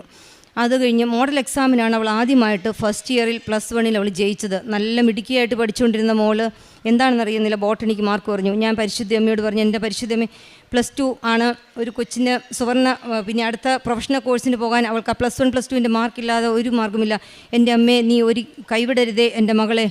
അവൾ +1 പരീക്ഷ കഴിഞ്ഞ് വന്നപ്പോൾ എന്നോട് പറഞ്ഞു, അമ്മേ പരീക്ഷ കുഴപ്പമില്ലായിരുന്നു, പ്രതീക്ഷിച്ചതിലും എളുപ്പമായിരുന്നു. മാർക്ക് വന്നപ്പോൾ 80-ൽ 77 മാർക്ക് ബയോളജിക്ക് കിട്ടി. എൻ്റെ മകൾ പാസ്സായി. അങ്ങനെ +1 +2നും ഫുൾ A+ഓടെ പാസ്സായി. +2ൻ്റെ കാര്യം എൻ്റെ മകൾ തന്നെ പറയും. ഇതുകൂടാതെ എനിക്ക് ലഭിച്ച രോഗസൗഖ്യങ്ങളും കൂടെ പറയാം. എനിക്ക് അലർജി രോഗമുണ്ടായിരുന്നു. ഒരു 5 വർഷത്തിലധികമായി എനിക്ക് അലർജി ഉണ്ടായിരുന്നു. അലർജി എന്ന് പറഞ്ഞാൽ ചുമ്മാ ചെറിയൊരു തുമ്മലോ അല്ലെങ്കിൽ ചെറിയൊരു അസുഖങ്ങളൊന്നും അല്ല. തുമ്മൽ മാത്രമല്ല, തുമ്മൽ തുടങ്ങി ദേഹം മുഴുവൻ തടിച്ച്, ചുണ്ട് നീര് വെച്ച്, മുഖവും എല്ലാം നീര് വെച്ച്, ശരിക്കും അവസാനം ശ്വാസ തടസ്സത്തിൽ വരെ വന്നു എനിക്ക്. അങ്ങനെ പല ആശുപത്രികളിൽ പോയെങ്കിലും എനിക്ക് 5 വർഷമായിട്ട് എനിക്ക് രോഗത്തിന് യാതൊരു കുറവുമുണ്ടായില്ല. അങ്ങനെ ഞാൻ ഈ ഉടമ്പടി വസ്തുക്കളും ഉടമ്പടി തൈലവും ഉപയോഗിച്ച് പ്രാർത്ഥിച്ചതിന് ഫലമായി എനിക്ക് ഇന്ന് ഒരു അലർജി രോഗവും പിന്നീടുണ്ടായിട്ടില്ല. ഈ 2022 ഇവിടെ ഉടമ്പടി വന്നെടുത്ത ശേഷം ഇന്ന് വരെ എനിക്ക് ഒരു അലർജി മരുന്ന് പോലും കഴിക്കേണ്ട എനിക്ക് വന്നിട്ടില്ല. ഇത് കൂടാതെ ഒരുപാട് രോഗസൗഖ്യങ്ങൾ ഞങ്ങളുടെ ജീവിതത്തിൽ, എൻ്റെ കുടുംബത്തിലെല്ലാം ഉണ്ടായിട്ടുണ്ട്. അതൊന്നും ആൾക്കാർ ഇവിടെ ഇല്ലാത്തതുകൊണ്ട് ഇപ്പോൾ എനിക്ക് പറയാൻ സാധിക്കത്തില്ല.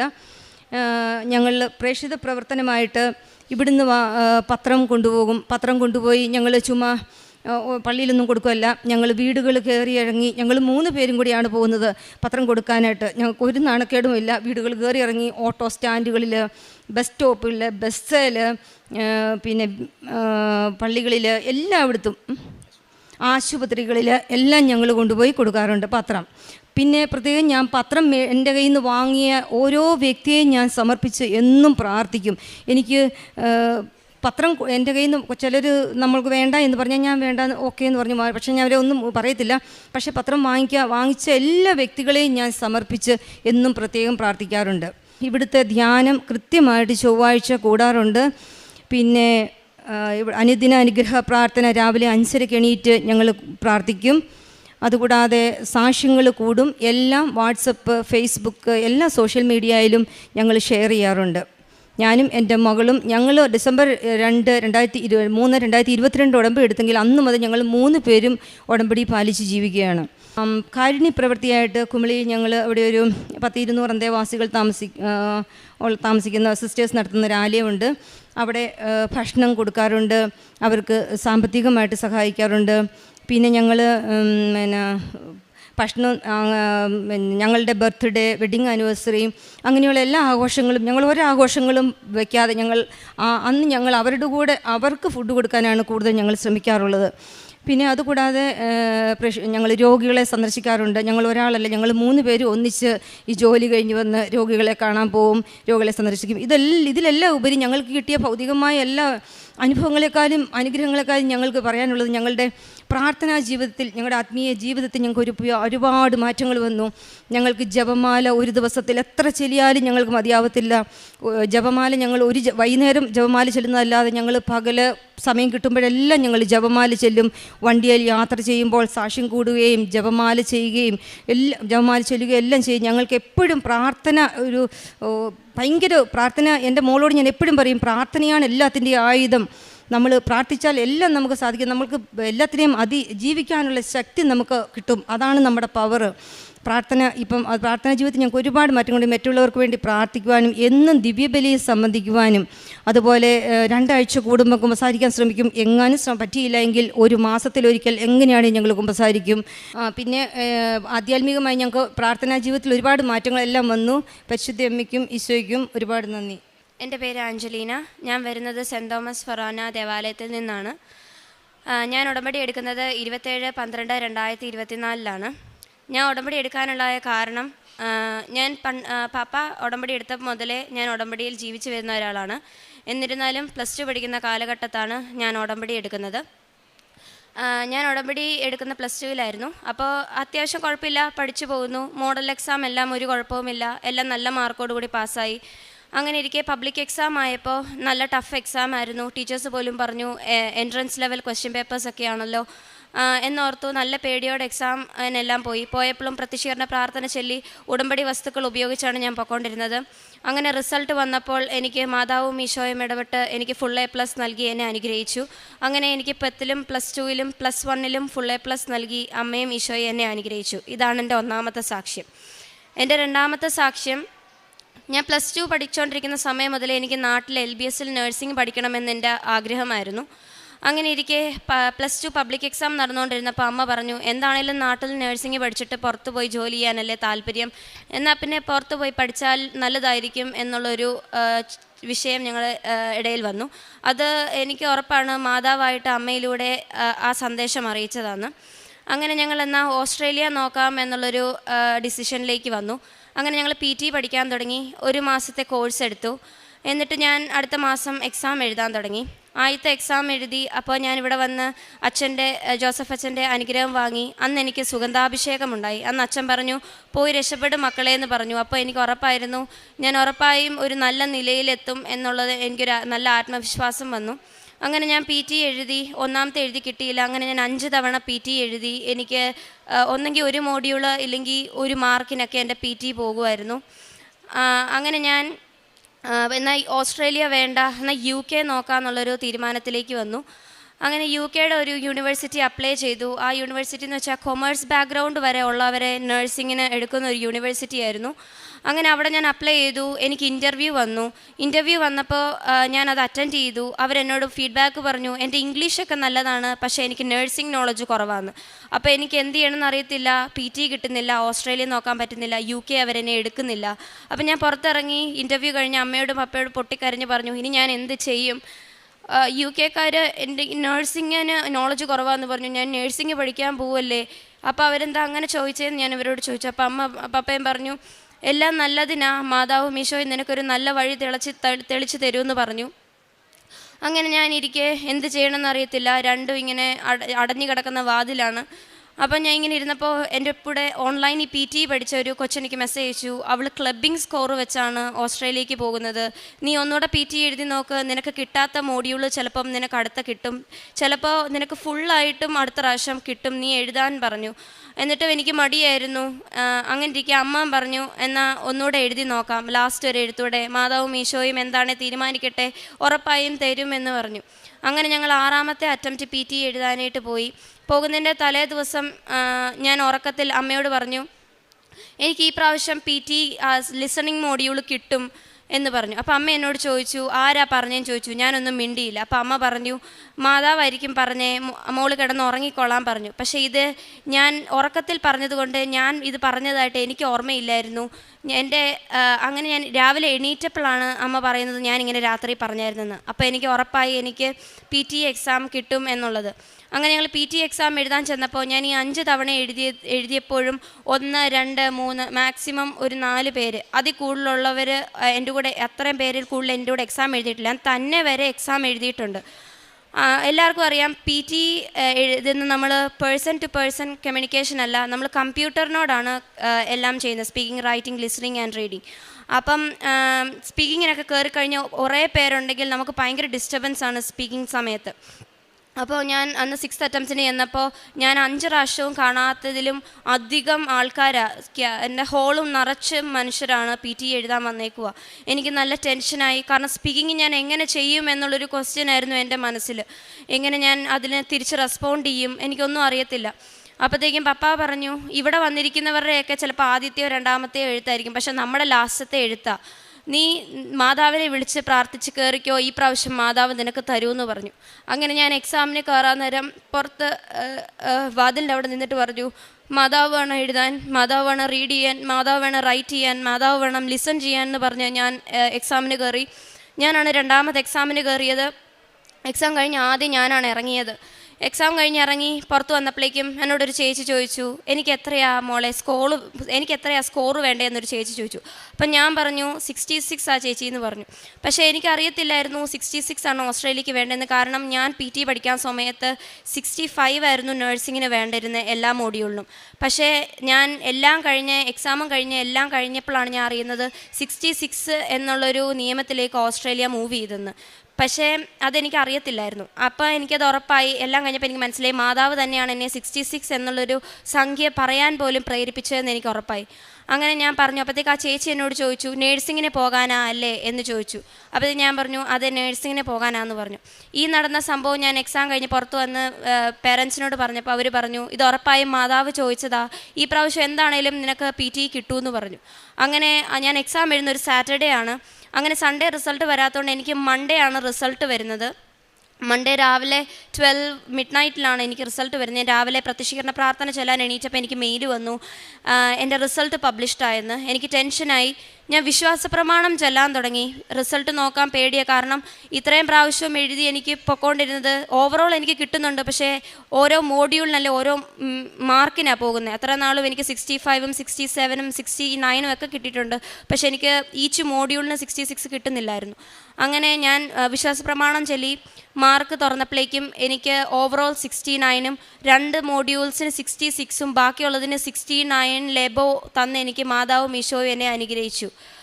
അത് എനിക്ക് വരുന്നത് എൻ്റെ ഉടമ്പടി തീരുന്ന ദിവസമായിരുന്നു എനിക്ക് ആ റിസൾട്ട് വരുന്നത്. അപ്പോൾ എനിക്ക് ഉറപ്പായി മാതാവും ഈശോയും ഇടപെട്ടാണ് എനിക്ക് ആ PT തന്നതെന്ന്. ഇതാണ് എൻ്റെ ഒന്നാമത്തെ സാക്ഷ്യം. ഈശോയ്ക്കും അമ്മയ്ക്കും 1000 നന്ദി. അത് കഴിഞ്ഞ് PT കിട്ടിയപ്പോൾ ഞാൻ വിചാരിച്ചു എല്ലാം ഇനി ശരിയായി, ഏറ്റവും വലിയൊരു കടമ കടന്നു, ഇനി എനിക്ക് ഓസ്ട്രേലിയക്ക് പോകാം എന്നുള്ളൊരു വിചാരമായി.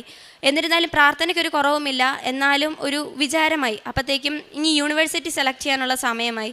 അപ്പോൾ ആ സമയത്ത് അങ്ങനെ ഇരുന്നപ്പം ഏത് യൂണിവേഴ്സിറ്റി സെലക്ട് ചെയ്യണമെന്ന് ഒരു ഐഡിയ കിട്ടുന്നില്ല. അപ്പോൾ അങ്ങനെ ഇരുന്ന സമയത്ത് ഞാൻ ഇതിനെപ്പറ്റി സംസാരിച്ചിട്ട് ഞാൻ യൂട്യൂബിലേക്ക് കയറിയപ്പോൾ എനിക്കൊരു സാക്ഷ്യം കയറി വന്നു. 10 തവണ PT എഴുതി കിട്ടാത്ത ഒരു ചേച്ചി ഓസ്ട്രേലിയക്ക് പോകുന്ന കാര്യം. അത് ഞാൻ കേട്ടപ്പോൾ ആ ചേച്ചി ഒരു യൂണിവേഴ്സിറ്റിയുടെ പേര് പറഞ്ഞു. അപ്പോൾ എനിക്ക് മനസ്സിലായി മാതാവ് ഈ യൂണിവേഴ്സിറ്റിയിലേക്കാണ് ഞാൻ പോകാൻ ആഗ്രഹിക്കുന്നതെന്ന്. അങ്ങനെ ഞാൻ ആ യൂണിവേഴ്സിറ്റി സെലക്ട് ചെയ്തു. ഇപ്പം ഞാൻ ആ യൂണിവേഴ്സിറ്റിയിലേക്കാണ് പോകുന്നത്. അത് പ്രോസസ്സിങ് തുടങ്ങി.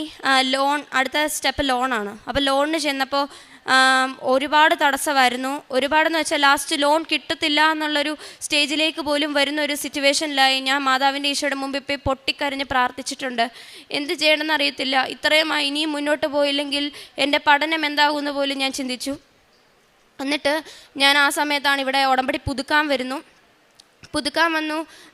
വന്നപ്പോൾ ഞാനിവിടെ ഇരുന്ന് പ്രാർത്ഥിച്ചു, മാതാവേ അടുത്ത പ്രാവശ്യം ഇനി പുതുക്കാൻ വരുമ്പോൾ എനിക്ക് ഓസ്ട്രേലിയൻ വിസായും കൊണ്ടായിരിക്കും ഞാൻ ഇവിടെ വരണതെന്ന് എനിക്കൊരു അടയാളമായിട്ട് ഈ പ്രാവശ്യം പുതുക്കി പോകുന്ന റാലിയിൽ എനിക്ക് മാതാവിനെ കിട്ടണമെന്ന് ഞാൻ പ്രാർത്ഥിച്ചു. അതുപോലെ തന്നെ എൻ്റെ അമ്മയും അപ്പുറത്ത് ഇരുന്ന് പ്രാർത്ഥിക്കുന്നുണ്ടായിരുന്നു. പക്ഷേ അങ്ങനെ അമ്മ ഇതേ കാര്യം മാതാവിനെ എനിക്ക് കിട്ടണം എന്നുള്ള കാര്യം പ്രാർത്ഥിച്ചിരുന്നു എന്ന് ഞാൻ അറിയുന്നത് എല്ലാം കഴിഞ്ഞ് പുറത്തിറങ്ങി കഴിഞ്ഞപ്പോഴാണ് അമ്മ പറയുന്നത് അമ്മയും ഇതുപോലെ തന്നെ പ്രാർത്ഥിച്ചിരുന്നുവെന്ന്. അന്ന് എനിക്ക് മാതാവിനെ കിട്ടി. അപ്പോൾ എനിക്ക് ഉറപ്പായി എനിക്ക് ഓസ്ട്രേലിയൻ വിസായും കൊണ്ടേ ഞാൻ അടുത്ത പുതുക്കാൻ വരുള്ളൂ. അതുപോലെ തന്നെ ഞാൻ ഇന്ന് ഓസ്ട്രേലിയൻ വിസായും കൊണ്ടാണ് ഇവിടെ വന്നിരിക്കുന്നത്. അങ്ങനെ എനിക്ക് മാതാവും ഈശോയും ഇടപെട്ട് ആ ഒരു പുതുക്കൽ കഴിഞ്ഞ് വീട്ടിൽ ചെന്നപ്പോൾ നല്ലൊരു മാനേജറായിരുന്നു. മാതാവ് ഈശോ ഇടപെട്ട് തന്നൊരു മാനേജർ. അങ്ങനെ എനിക്ക് ഒരാഴ്ചയും കൊണ്ട് പുതുക്കി കഴിഞ്ഞ് വന്ന് ചെന്ന ഒരാഴ്ചയും കൊണ്ട് എനിക്ക് ലോൺ ശരിയാക്കി തന്നു. അത് കഴിഞ്ഞ് ഞാൻ അൺകണ്ടീഷണലിൽ വെച്ചു 1 മാസം എടുത്തിരുന്നെങ്കിലും എനിക്ക് ഒറ്റ ദിവസം കൊണ്ട് COE വന്നു. പിന്നെ അടുത്ത സ്റ്റെപ്പ് വിസായ്ക്ക് വെക്കാൻ. ഞാൻ വിസായ്ക്ക് വെച്ച് കഴിഞ്ഞ് ഓസ്ട്രേലിയൻ സ്റ്റുഡൻറ്റ് വിസ 90% റിജക്ഷനായി. എല്ലാം ഓരോരോ തടസ്സങ്ങൾ വന്നുകൊണ്ടിരുന്നു. പ്രാർത്ഥന മുറുകെ പിടിച്ചുകൊണ്ടിരുന്നു. അത് കഴിഞ്ഞ് നവംബർ 8-ാം തീയതി ഞാൻ ഡേറ്റ് ഇട്ട് പ്രാർത്ഥിച്ചു. നവംബർ 11 എൻ്റെ ബർത്ത്ഡേ ആണ്. അതിന് മുന്നായിട്ട് എൻ്റെ ബർത്ത്ഡേ ഗിഫ്റ്റായിട്ട് എനിക്ക് ഓസ്ട്രേലിയൻ സ്റ്റുഡൻറ്റ് വിസ അപ്രൂവ് ചെയ്ത് തരണേ എന്ന് ഞാൻ മുട്ടിപ്പായി പ്രാർത്ഥിച്ചു. അതുപോലെ തന്നെ എനിക്ക് നവംബർ 8-ാം തീയതി ഒരു ശനിയാഴ്ച എനിക്ക് ഓസ്ട്രേലിയൻ വിസ അപ്രൂവായി വന്നു. എങ്ങനെ നന്ദി പറയണമെന്ന് എനിക്കറിയത്തില്ല. അത്രയും ഞാൻ പാടുപെട്ടാണ് ഇതിലൂടെ കടന്നു പോയത്. ഒരുപാട് വിഷമങ്ങളൊക്കെ ഉണ്ടായി, എന്നാലും പ്രാർത്ഥന ഞാൻ മുറുകെ പിടിച്ചു. അങ്ങനെ എനിക്ക് ഓസ്ട്രേലിയൻ വിസ ഇപ്പോൾ അപ്രൂവായി. ഞാൻ അടുത്ത മാസം ഓസ്ട്രേലിയക്ക് പോവാണ്. ഇതാണ് എൻ്റെ 2ാമത്തെ സാക്ഷ്യം. എൻ്റെ 3ാമത്തെ സാക്ഷ്യം, എനിക്ക് വാച്ച് ഉണ്ടായിരുന്നു കയ്യിൽ, അരിമ്പാറ ഉണ്ടായിരുന്നു. അത് എനിക്ക് PT-ക്കൊക്കെ ചെല്ലുമ്പോൾ അവർ നമ്മുടെ കൈയും കാലും ഒക്കെ ചെക്ക് ചെയ്യുമ്പോൾ എനിക്കത് എനിക്കൊരു ഭയങ്കര ഒരു കോംപ്ലക്സ് ആയിരുന്നു. അപ്പം ഞാൻ അത് വിശുദ്ധ തൈലം തൂത്ത് പ്രാർത്ഥിച്ചു. ഇപ്പം എൻ്റെ കയ്യിലോ കാലിലോ ഒരിടത്തും അരിമ്പാറയില്ല. ഇത്രയും അനുഗ്രഹങ്ങൾ തന്ന അമ്മയ്ക്കും തിരുക്കുമാരനും 1000 നന്ദി.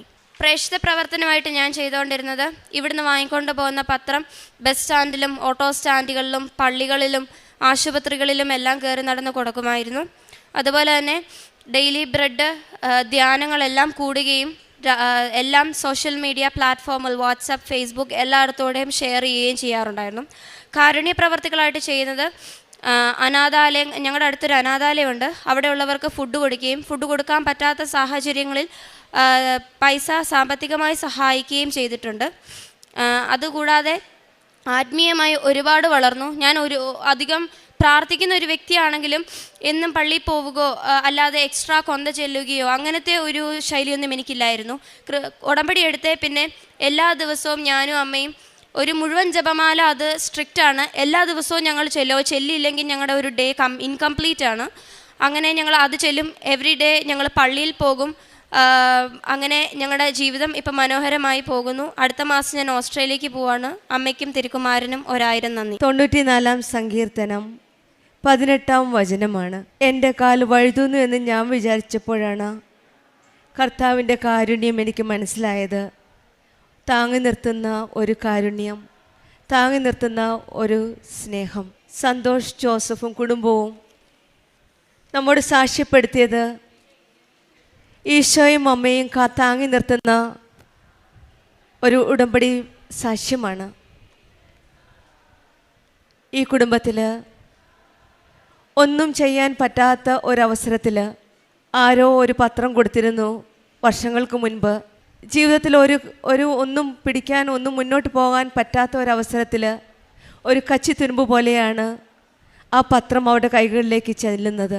ആ പത്രം വർഷങ്ങൾക്ക് മുൻപ് കൊടുത്ത പത്രമാണ്.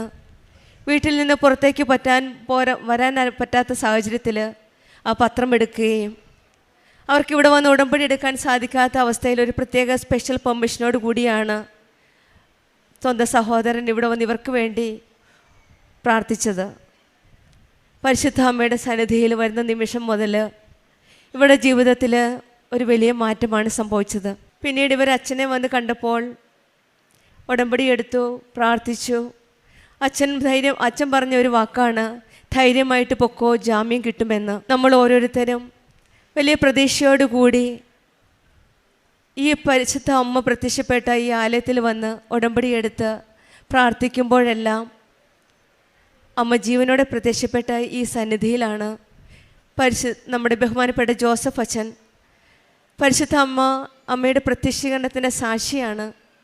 ആ അച്ഛനിൽ കൂടെയാണ് നമുക്കും ഒത്തിരി അനുഗ്രഹങ്ങൾ ലഭിക്കുന്നത്. ആ തകർന്ന നിമിഷത്തിൽ അച്ഛൻ അനുഗ്രഹിച്ച് പറഞ്ഞ വാക്കാണ്, ധൈര്യമായിട്ട് പൊയ്ക്കോ എന്ന്. അങ്ങനെയാണ് പ്രാർത്ഥിച്ച് നിയോഗം സമർപ്പിച്ച് പോയപ്പോഴാണ് ഈ മകന് SC/ST കേസിൽ നിന്ന് മുൻകൂർ ജാമ്യം ലഭിച്ചത്.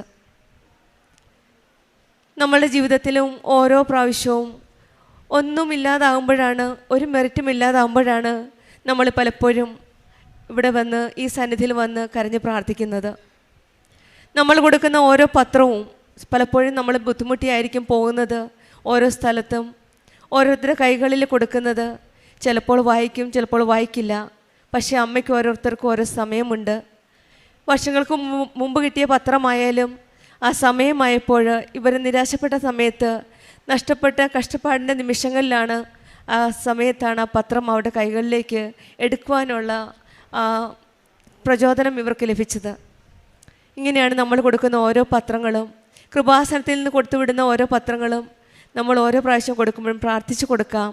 അതും ഓരോ വ്യക്തികളുടെ ജീവിതത്തിൽ അവരുടെ നല്ലൊരു വഴികാട്ടിയായിട്ട്, ജീവിതത്തിലെ ഇരുണ്ട നിമിഷത്തിൽ ഒരു പ്രകാശമായിട്ട് ഈ പത്രം മാറട്ടെ എന്ന് പ്രാർത്ഥിച്ച് നമുക്കും ഈ പത്രം മറ്റുള്ളവർക്ക് കൈമാറ്റം ചെയ്യാം.